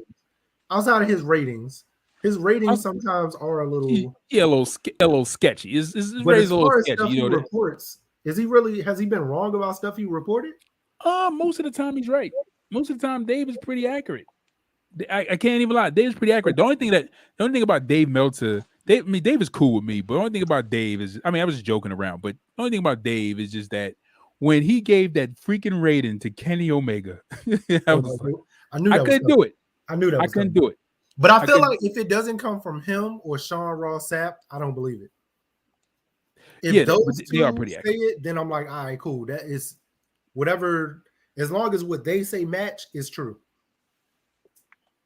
Kayla says I'm only available on Tuesdays after 3 p.m. West Coast time. West Coast, West Coast, West Side. She's on the West Coast. West Coast, West Coast, West Coast, West Coast, West Coast. But yeah, shoot. Yeah, no, you're right though. Yeah, most of the time Dave is pretty much, I mean, he's on the money, but that's only because him, like I said, he's plugged in. He's been around for so long. Yeah. Everybody in the wrestling community, as far as like, I'll say as far as WWE and AEW now, Ring of Honor, most of the time the higher ups in those companies, they tell Dave that's where he gets it from. He's getting it from the higher ups. Like when he say a close source, he really mean a close source. Mm-hmm. So Kayla says, she said West Coast is the best coast. Laugh out loud. That's debatable, Kayla. That's debatable. Southern guy myself. East side. Dirty South, man. No, it's okay. Well, yeah, California is dope though. Yeah, but Dave, yeah, he's pretty much accurate. Listen, man, that freaking Kenny Omega thing sent me to the moon, man. I was like, yo, what does he talk about? Everything Kenny Omega does, he's like just slobbering all over this guy. It's like, I'm like, listen, everything Kenny Omega does is that, like, when he deemed that match between him and Daniel Bryan, I understand what you're saying, Ant. I know what you're gonna say, Ant, because you was there, and it was a magical moment. But I'm just saying, from most of us who watched that match and just looked at it for the match that it was very slow, and he deemed it a 5-star match, and just thinks that every match that Kenny Omega does against any other great competitor is going to be a 5-star match. And it's just yo, Dave. It is. You said what? It is. Sean, these are lies. These are lies. We got these are lies. Kenny Omega's a wrestling god, yo. He is, man. What? Let's have this out right now. Hold on a second, real quick. Kayla says, "What are y'all thoughts on Ciampa gear from tonight?" Laugh out loud. I thought it was pretty cool, pretty sweet that he matched. It was the Braun Breaker thing. Yeah, it was kind of cute. Pretty sweet. It was cute. And said it was cute. I thought it was pretty sweet. Let's have this out, man. Let's have this conversation, Sean. Let's go. You're saying every match that Omega has with a worthy competitor, and I mean worthy competitor in the likes of like an AJ Styles, an Edge, Okada, Okada, right? People of high standard, of high great performance standard, is going to be a 5-star match because Kenny Omega is going to push this person to 5-star status in that match. Yes. Is that what you're saying? Yes. Yeah. Yes. Ridiculous. Yes. What? No. Not at all. This is what Kenny does in the ring. He goes in the ring, he be like Michael Jackson. I'm like, what are you doing, bro? Like, just perform the move. He be like, hey, what are you doing? Like he be like, yo, I mean, like, yo, Kenny, man. But I give respect where respect is due. Kenny is a great in-ring performer, hands down. There's magic on that guy. I can't even lie. I'm not even gonna hold you. There's magic on him. However, I don't think that every match that Kenny gives you is a 5-star match. Nah, bro. There's people who I say this about Kenny though. This is what I would say about Kenny. I'll give to Kenny. I would say that Kenny is a 5-star wrestler. He's one of the 5-star wrestlers. But for Dave Meltzer to sit there to name him the greatest wrestler, nah, B. Nah. Who do you think is a better wrestler than him right now? A better wrestler than Kenny? Yeah, I won't say. I can't say these Jay people White. are better because I just think there's tiers. I can agree with Jay White and Adam Cole because of what they do in the ring. Right. I would, and Dolph even Ziggler. no, Yeah, but hold on a no, second. He said Dove Ziggler. Hold on a no. second, real quick. Kayla says, I don't think Kenny is really a 5-star competitor. He's had some good matches, but he needs to separate himself from the Young Bucks and Don. No. The I Bucks mean, are that's going to almost separate like themselves from them anyway. that's almost like saying, well, I might agree with that because I feel like when Triple H separated himself from the New Age Outlaws, he went up. So if we're gonna look, and I'm not comparing him with Triple H, but I'm just using the group thing, that would make sense because Triple H with DX, very fire. Triple H by himself after DX, next level. So I can see that. I can see that. To answer your okay. I can't say I won't. I see tiers, right? Like for me, it's tiers. I see like there are great entertainers in the ring who, whether they wrestle anybody, a technical wrestler, a jobber, whoever, they're going to give you great entertainment. And that's how I look at The Rock. That's how I look at Hulk Hogan. That's how I look at who else I look at that in that level. That's how I look at Stone Cold. Stone Cold. He really wasn't a good. When I really look back at his matches now as an adult, he wasn't a great wrestler. I would say this. He could have been like if you look at his first like his 2 matches with Brett, they were really good. Like Stone Cold really showed you like if he wanted to, he can give you that. But he wasn't going to give you all that though. I think the Owen thing set him back. Him getting dropped on his neck. Yeah. That the knee injuries, I think a lot of that played into it. He could, like you said, he could have been a great wrestler. I don't know. It just depends on what we look for because The Rock really wasn't a great wrestler. He wasn't, but he was a great entertainer, and that's what I'm saying. I see that's it like the tiers, Ultimate Warrior. Right? The Ultimate Warrior definitely was not a great wrestler. Right. I put Ultimate Warrior in that entertainer. Tier. Right. I put Ultimate Warrior in that tier. So when you look, but then when I look at wrestlers, guys who give you a great technical match, give you great reversals, counters, and just give you that great excitement in the ring. That's why I look at Shawn. That's why I look at Brett. That's why I look at Daniel Bryan. That's why I look at Kenny Omega. That's why I look at Finn Balor. I mean, I look at Adam Cole. I look at I look at Cesaro. I look at Seth Rollins. You know what I'm saying? I feel like Seth Rollins can he teeters between like a Rock and Hogan to a technical, but he teeters. But for the most part, he's more so a better in-ring performer than he is an entertainer. But he can give you both, though. It's weird, but his entertainment value, it teeters, but he can give you both.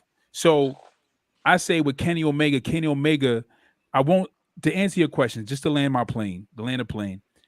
I won't say I could choose a wrestler that's better than him, but I could tell you wrestlers that's on the same level as him, like AJ Styles, Daniel Bryan, Finn Balor, Adam Cole, Cesaro. These are people who I know for a fact don't have to wrestle Kenny Omega and can wrestle whoever they want and give you a great match. You know what I'm saying? Triple H. You know what I'm saying? Like they can give you, you know what I'm saying? Chris Benoit. Like, so these are people I feel like, given whatever they want, given that dynamic of saying, all right, let's get a good match. Kevin Owens, they'll give you that great match. CM Punk. You know what I'm saying? Like certain, I see him in that tier. Do I think he's better than all of them in the ring? Nah. I just think that he's on that. I just think he's in that tier. Okay. But I couldn't put him above. Angela Dukas says, do you think Randy will fight next Monday? I think Randy might be out for a little bit. Is he hurt or he just on his vacation? Um, they were saying that he was supposed to be taking some time off after they had lost the belts, and he did the Rumble. That's what I was hearing. Okay. I mean, that makes sense. It's about that time of year anyway. So, Kenny, why? Why would you say? Why what, Kenny? Yeah, why would you? Why do I say Kenny's the best wrestler in the world? He is. You got this. You can take this one in. But Kenny's you just gotta watch Kenny. You gotta go back and watch old Kenny. He could be a tag team wrestler. He could be a individual wrestler. He could lead a faction. He could be a heel. He could be a babyface. Kenny could do it all, yo. Kenny's the GOAT right now. Nobody working. He's the hardest working man in wrestling right now, yo. He was working with injuries, defending 3 belts with injuries, serious injuries, vertigo, shoulder, knee, and Yeah, still that is true. still putting on 5-star matches. I didn't realize how injured he was until after he lost the title. I didn't realize he had been that injured for that long, and putting on those matches that he was putting on during even the Andrade one in AAA, the Christian match, even with Christian putting Christian over to win, the match with Moose, like all of that. I mean, not with Moose, with Rich Swann. Yeah. Like all of it. He was like hurt. So I don't know. To me, when you hear that and you know, like in real life, how injured he was to still go out and do what he did, I don't know. To me, that adds to the greatness of what he was doing, because if had the reports not came out and he just kind of disappeared, you would have never known he was that injured like that. But what about the likes of on those matches? What about the likes of like Shawn Michaels when he was wrestling, wrestling with a bad back and a bad leg? What about the No, likes of Chris and I always Benoit? say Shawn during that time, Shawn was top tier, because again, had you not known about those things, you would have just been like, yo, Shawn is the GOAT, because he's putting on great matches every night. He might be going in the back, falling out afterwards, because goddamn it, back then gave out by the time he got through the curtain. But when he walks through that curtain, it's about the entertainment. It's about what I'm doing in the ring. It's not the pain. Wrestlers like that, I hold at a higher standard, in my opinion. Triple H too. Jericho's another one. Jericho's the same way. Like, so yeah. So, but that's why I said tears, because again, like you mentioned Triple H. Like Triple H, I forgot what match he had a match against Mick Foley. I think it was in the hardcore match they had at the Royal Rumble, and he said that he had backdropped. No, Mick Foley backdropped him on a piece of wood, piece of lumber, and the piece of wood got stuck in his leg. And he said he wrestled that whole match. And he said he noticed that his boot got real heavy when he's walking to the back after the match is over. And he said he took off his boot and it was just filled with blood. Like he just poured blood out the boot. You know what I'm saying? Like he was wrestling like that. You know what I'm saying? Like Chris Benoit with his neck, Daniel Bryan with his neck, Edge with his neck. Like that's why I said I see him in the real quick. Kayla says Randy got hurt on Monday, courtesy of Ford. He botched the rope break. Oh, so yeah. I heard he was injured, but I heard he was a little bit hurt before that as well. But yeah, like that's why I said I see him in tears, like because like there's certain wrestlers who wrestle hurt, like even CM Punk. Like when CM Punk told a story about how he carried, when he had his last heavyweight title reign in WWE, and how he was injured, how he had like this lump on his stomach, you know what I'm saying, like near his pelvic bone, and how he was wrestling with that lump there, like he was like the doctor would just keep giving him a penicillin shots. And he was like, if you give any more penicillin shots, he said, I'm going to keep shitting myself in the ring. And he did a few times. And he did once in the ring, he shit himself because he kept getting penicillin shots. You know what I'm saying? So, to drop the infection on the lump that he had on his stomach. But again, like there other wrestlers, like they'll wrestle injured. Like Finn, when he wrestled with a broken jaw, like you know what I'm saying. Like the dude jaw wasn't fully healed, he still wrestled. So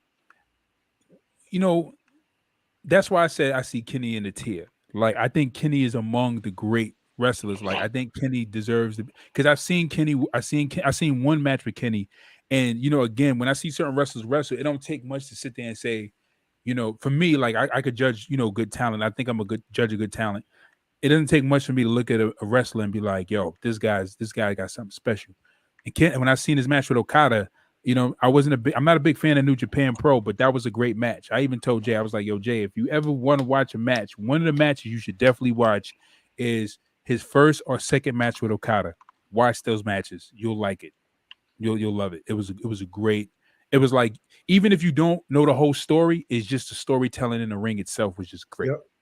It was great. Jay White and Okada was dope too. When he beat him, was it the US? I think it was the US title he beat him for. Yeah, but that was a good one too. He beat Okada for the US title, or Okada beat him? No, he beat Okada. I think it was either the US or it was a title. I don't remember which one. I know it wasn't the never open weight. I know it wasn't that one. Yeah, it might have been the US one, but Jay White's another one, man. Jay White puts on. It don't matter who he's in the ring with. He elevates them. That match with him and Swerve from a couple weeks ago, amazing. I don't know if y'all watched it when I posted it in the group, but yeah, I'm meaning to watch. I'm gonna check it out. I'm gonna check it out. I got 2 days. Well, I got a few days. I'm gonna check it out. They deleted that match. You can't even get it. Because it was a fan. So it was a fan view, like a fan in the crowd with his phone recorded the whole thing. So I'm not surprised that it got taken down. The views on it was already crazy by the time I saw it. So I'm pretty sure I knew it wasn't going to stay up long, especially if the company itself hadn't even put it out yet. Okay, so what do you think about his title reign? Jay White's or Omega's? Omega. What do you guys think about his title reign? Did you think that it lived up to the hype? Which one? And hold on a second. The AEW one? Yes, the AEW one. And please, Ant and Sean, do not give me, you know what? It was his first title reign, and I'm like, listen, no, the guy has held belts before. He's supposed to be the great performer, right? What do you think about his title reign? Because there's a lot of talent I've seen that had their first title reign, and on their first title reign, they knew what to do. They jumped right in that place. What do you guys think about his first title reign? And be honest. I think. Hold on, go ahead. Go ahead. So, I will say one level of competition in the beginning of the title reign wasn't there. In the beginning of it. Okay. I think that always plays into it. Because if you're not, just like with Hangman, like a lot of people are complaining about Hangman, but his reign is getting better. It's growing. And I like that. With Kenny, it was kind of the same. Like the level of competition wasn't there. The first match, the match against Mox was great, except outside of the whatever that pyro thing was supposed to be. That was horrible. But then the match with going into the Daniel Bryan feud, circling back into the Hangman, those two matches made that reign what it was. Even the loss to Hangman, because it told a story. Those two matches made the reign even better. I think because his focus was more during that time was a little more Impact than it was AEW. And then it really wasn't AAA until he had the match with Andrade. Because honestly, they could have used that to tell a story inside of AEW. And even though it wasn't for the AEW title, because he was the champ, it still could have elevated him by telling that story within AEW. Little stuff like that could have added. Just like with the AAA tag titles with the Lucha Brothers and FTR. Even though that's a AAA title, they told the story within AEW. So that could have helped elevate, Kenny a little more. I just think level of competition. There's way more people there now. So if you have the belt, let's say he's the champ now instead of Hangman, with all these additions to the roster since last summer, different reign, totally different reign because you're getting different matches, you're getting different competition. So, in my opinion, at least. Okay, so what about the fact of him just being a champion, him being a person that's supposed to sell this heavyweight title position? The fact that he didn't have competition, does that really play a factor? Before you answer the question, when you look at other people like Hogan, who didn't have much competition, when you look at Austin, who didn't have much competition at one point, when you look at Triple H at one point in his career, who didn't have much competition, when you look at you know, you look at certain, these legends who didn't at some point in their career, they didn't have much competition. You look at Shawn at one point, and Brett didn't have competition at one point, but just their reign itself, how they carried themselves, how they held themselves, how they entertained, the entertainment value, how they went in match, like how Brett, for instance, had a match with X-Pac one time, and it was deemed one of like Brett's best matches. When he had a match with X-Pac, it was deemed one of his best matches. And this would X-Pac was kind of like 1, 2, 3 kid. He was a being 1, 2, 3 known, kid. yeah, and it was deemed one of Brett's best matches. But with Kenny was in that same position to now show that he, as a heavyweight contender, or him being being deemed But as did he the have weight bad matches though? Huh? Did he have any bad matches though? I wouldn't say Kenny had bad matches, but Kenny didn't have. But I wouldn't say Kenny had bad matches, but I would say that as far as Kenny overall as a performer, like he had some matches that were okay. I thought his first match with Daniel Bryan wasn't a 5-star match. I thought it was a good match. Okay, that's what I'll leave it alone. I'll lay off it. But that's just my opinion. I just don't think it. I think what plays into that also is the fact that at that time, in the beginning of it all, once Kenny got the belt, Kenny was still part of creative in a sense. But so he was no. Let me tell you why I'm saying what I'm saying though. Okay, because it goes back to what I kind of was just saying about him, his focus being more impact, more. It wasn't. It was too all over the place, and I remember you guys were saying that a lot. Like the storylines and the stories were too all over in a sense. It's like Impact is coming over into AEW, AEW is going over into Impact. The stories aren't really lining up if you're not watching both, and it could be confusing, and it was just a lot. If you look at you look at Jericho and Moxley before him. There's only been 4 champs. So you look at Jericho, then you look at Moxley. You look at Jericho's reign. Jericho's reign as AEW champ was good because of Jericho. Had nothing to do with his matches, and I think it plays into what you're saying also, Si. It was Jericho. Jericho made that title. That's why they picked him as the first champ. Jericho elevated that title because of who he was. Had nothing to do with his matches. His feuds literally were Mox. Hold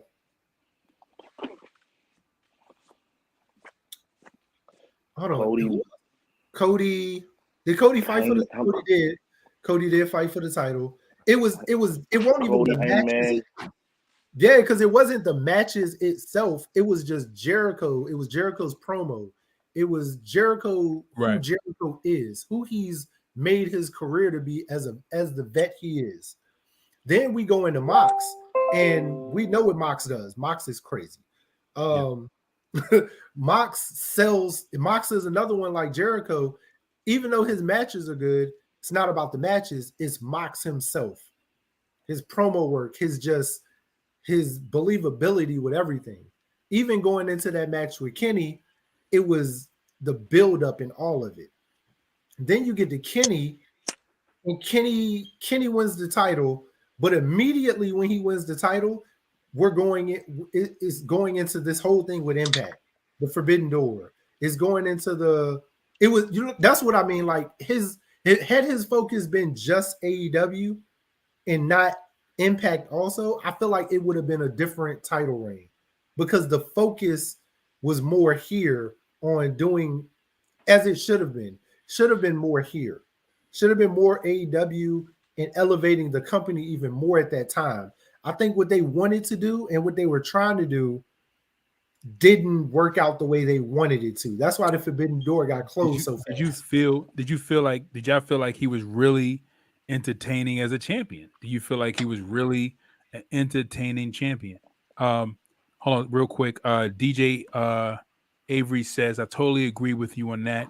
He says, right, to be honest, I want the real Bullet Club, God, and Fail versus Good Brothers, and Jay White versus Elite versus Cole versus Red Dragons.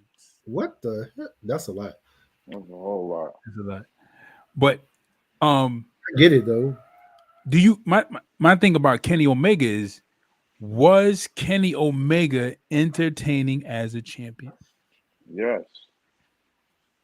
I would say yes. Really?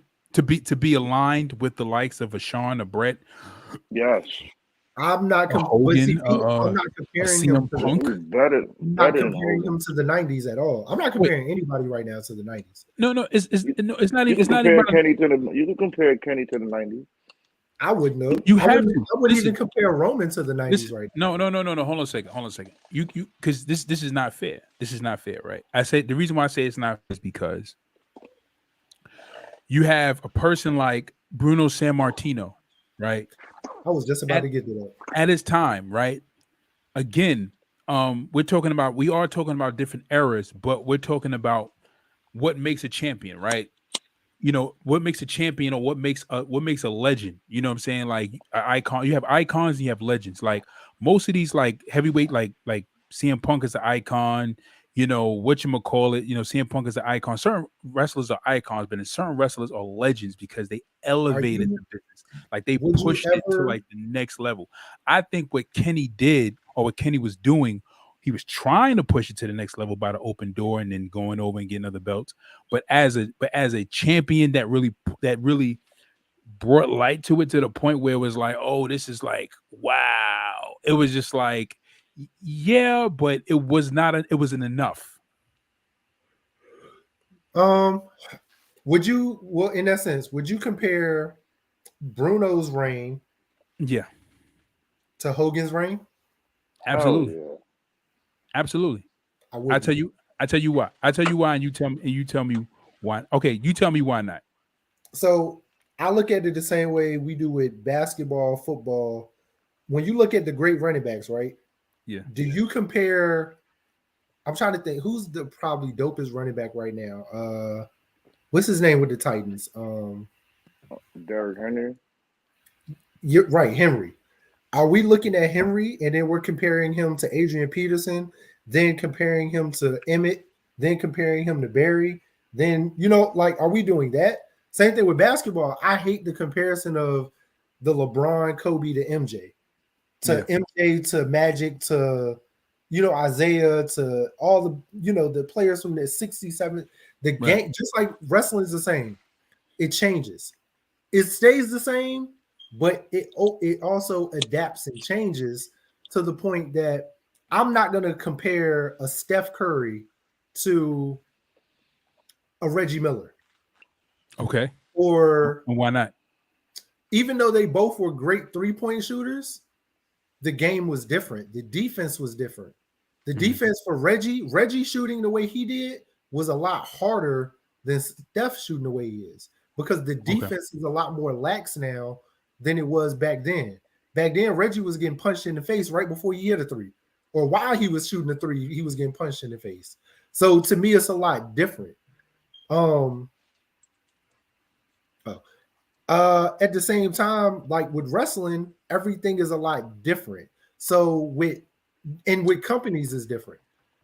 What AEW does in the ring, we don't get from WWE, because with AEW, we're getting more wrestling compared to with WWE. We're not getting a lot of wrestling. We're getting more entertainment. And we talked about this last week. You know what I mean? We need more dogs. That's why. We know we don't. But not in a bad way or anything, but just what we're getting is totally different. So you're not going to get a lot of the entertainment value on the AEW side. They're trying. They definitely are trying, but you're not gonna get it. Not yet. It's one of them things like I can't look at Roman like everybody else does, and they instantly compare Roman to The Rock. That's who he's instantly compared to, and I feel like you can't. The Rock had charisma. He had from the gate. Even him with the goofy hairstyle, he had charisma from the gate. Roman just got it. I don't know if he had it before because we didn't get to see it. You know what I mean? So I could never go back. There is literally nobody I could go back personally and compare Roman to. I look at Roman the same way I look at like LeBron. LeBron is LeBron. Will we see another LeBron? Probably not, unless his son somehow turns in, which he's starting to, turns into that monster like his dad. That's probably the next time we're going to see a Bron. Outside of that, we're not. Just like with MJ, we got another MJ with Kobe. Now, after Kobe, I don't think we're going to get, me personally, we're not going to get another person like that has that dog in him the way Kobe and MJ did. Because LeBron is a different physical specimen than those two were. Same thing like Roman, the closest we could do is The Rock. With Kenny, I could compare Kenny to a Shawn Michaels because of what he does in the ring. If we're going to compare him, I would compare him to a Shawn Michaels, to maybe a Bret Hart, maybe a Jericho. More Shawn than anybody because of what he does in the ring. If we're going to compare him, but I can't say, all right, he's a champ like Stone Cold or like Undertaker or Hogan, or his reigns, or just because he's a different style of wrestler than they were. I would, so I get what you're saying because of the different eras and the different eras of wrestling. Bruno Sammartino, at the time when he wrestled, many people didn't have TVs in their homes.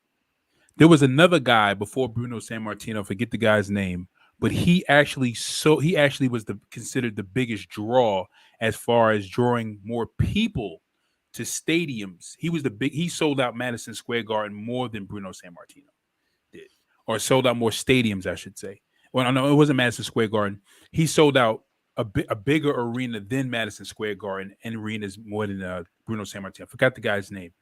But this guy was actually kind of considered the biggest draw as far as people coming out to see him, because constantly he would fill up an arena that would fit 200 and something thousand people, and people would go and see this guy wrestle.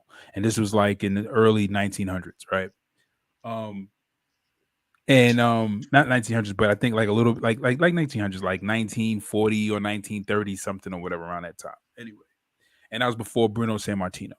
And at this time, people didn't have TVs in their homes, right?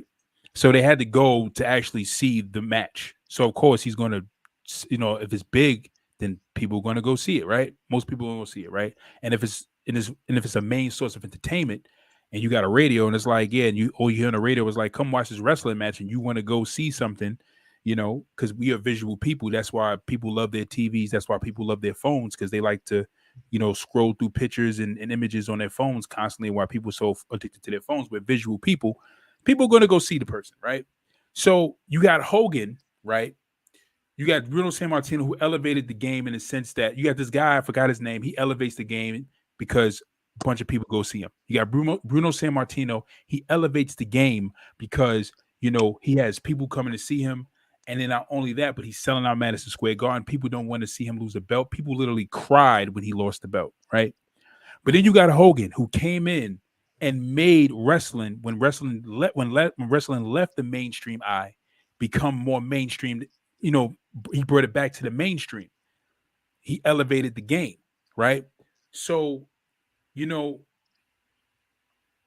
can compare them because it's about what did they do for the game, or what did they do for the business when they were there? How did they change the landscape of the business when they were in it? How did they leave their mark? You know what I'm saying? It's like Elvis and Michael Jackson. People never thought that there'll never be another person bigger than Elvis.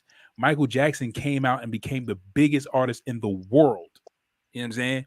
So, you know what I'm saying? So it's like, again, I think I know who you're talking about too. It was George Hackenschmidt. Right. There you go.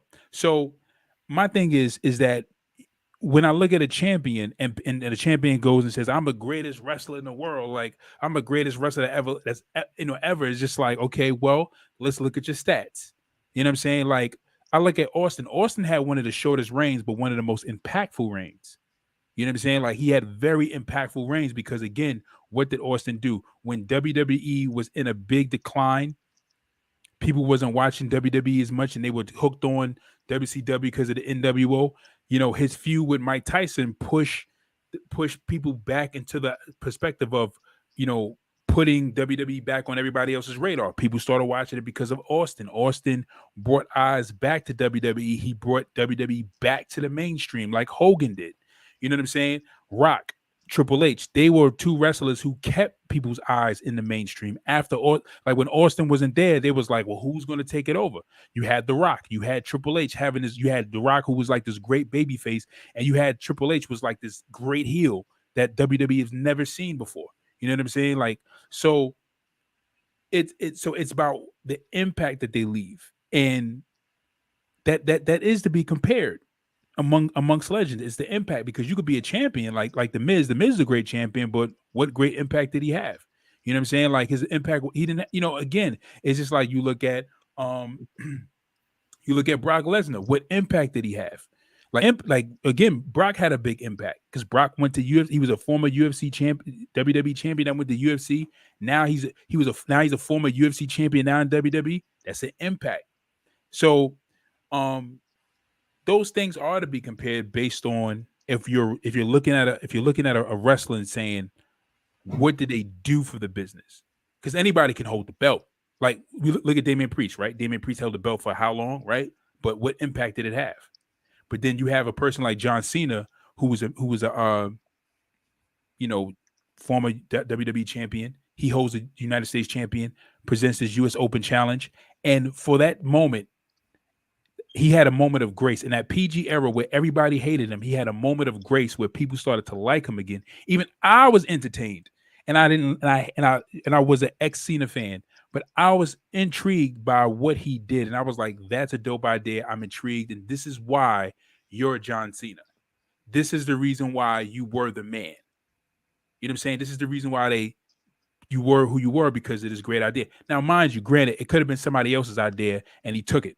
But nonetheless, again, it's the impact that that person has. So if this person is not making this big impact and they're a champion and they're holding a belt, it's just like, yeah, you're rated among the champions, but are you rated among the elites of champions? You know what I'm saying? So that's just my view. No. I agree. I agree. I mean, and everybody's gonna have their different opinion Right. when it comes to like everybody's title reigns. Just like I don't know. Like, I personally don't think Roman's has been immaculate or all that personally. Right. I don't think so either. I love Roman, but I don't. They could have I'm booked not it like, better. oh, this is They like, just booked him dominating whoever right. he went against. But the matches weren't all that. The promo work just started getting better. Right. Like, I ain't gonna say just started. Putting him with Heyman was gold. Because if it would have just been Roman by himself again, it would have been a dud. He would have had the title for this long, and it would have been like bleh. So, I mean, and even right now, like I said, a lot of people aren't sold on Hangman. A lot of people think Hangman's title reign is no better than Kenny's. Mm-hmm. I disagree, because even though some of the opponents may be random, it's still, the matches have been good. Nobody thought that match with him and Lance Archer was going to be good. That was a dope match. And it was a leak going into it. Everybody's like, Lance Archer, like, what? Where did Lance come from? Why is he jumping the line getting title shots? Okay, true, but look at the match. Mm-hmm. Now going into this feud with Adam, with Cole, it's like it could really go either way, because do you put the title on Cole right away to give that feud that's brewing with the Bucks and with Jay White and everybody a little more validity with him with a belt? Or is this just another match? This is it also, and maybe because I know the history, it's another hurdle Hangman has to get over. Mm-hmm. Because he's always been viewed as far as that collective group. Hangman has always been viewed as the little brother, the tag along. So the fact that now the little brother, the tag along, holds the big belt, and it's like I beat Big Brother to get it. I beat Kenny. Kenny is Big Brother. I beat him to get it. And at the same time, him and Adam Cole have not had the best of history either. You mean like behind the scenes, or you mean in the ring? In the ring, as far as like Ring of Honor, not behind the scenes. Behind the scenes, all of them are best friends. Like in real life, they still all hang together. So even with the whole story with Hangman separating himself from the Bucks and Kenny on screen, behind the camera, all of them still hang out every day. So, but it's the same thing with Cole. That's why that promo they had last Wednesday was fire. Because of it was the whole like, no, I know you. I know the real you. You know what I mean? So I like that for Hangman because that personal, if you've been paying attention to not just BC, but just it's a lot of Ring of Honor stuff that they're bringing into the now that's real for the story. So, and the fact that the way they're bringing it and allowing the new people who aren't aware into it, so that way they're not lost. So it's more matches to help bring the validity of him being a champion even higher. Right. So I was definitely intrigued. I was highly intrigued after his match with Lance Archer. I seen it. I was like, I always thought. I could again, like I was saying before, like Adam Page, Cole, Kenny, like the Young Bucks, like those are great performers. And when he fought after Adam fought Lance Archer, that was a great match. And Adam Cole came out. I was like, yeah, there's something here. I know. I feel like there's gonna be something there. When are they supposed to be fighting for the belt? At Revolution. Revolution this weekend on Sunday. Revolution Sunday. All right, I'll be watching. Yeah, I gotta see this. I have to see this match. I think I might actually pay for it this weekend. I feel like everybody getting, we all getting tax money and all that. Everybody balling. I might pay for it. Yeah, I might pay for it. I'm not gonna lie. I might pay for it this weekend. Tax season, the new Christmas. The new Christmas. Hopefully, I'm at Double or Nothing, so I ain't got to. I got another one coming. I got another one coming next week too. So you getting double money. Oh, you balling. Switch. All right. So we at the 2-hour mark. We a little bit over. All right, we're going to wrap this up. We thank you guys for joining us for another edition of Wrestling Talks and Thoughts. Again, if you guys are watching, give us a thumbs up, give us a share us on your Facebook page so that your wrestling buddies can check us out as we talk about wrestling and they can join in on the conversation. If you don't, then Nikita Loins will not do a split on your chest. Hit that subscribe button. Guys, hit the subscribe button. If you guys are catching this on YouTube, hit the subscribe button. Drop a comment in the comment section below and join us as we go live every Tuesday at 10 p.m., every Sunday at 12 p.m. to talk wrestling. We are signing out. I'm your host, Saheem the Dream. Keys to God. And this goes out to all my freaks out there. I'm the big bad booty daddy. I'm out. And we will see you guys later. Peace. Peace.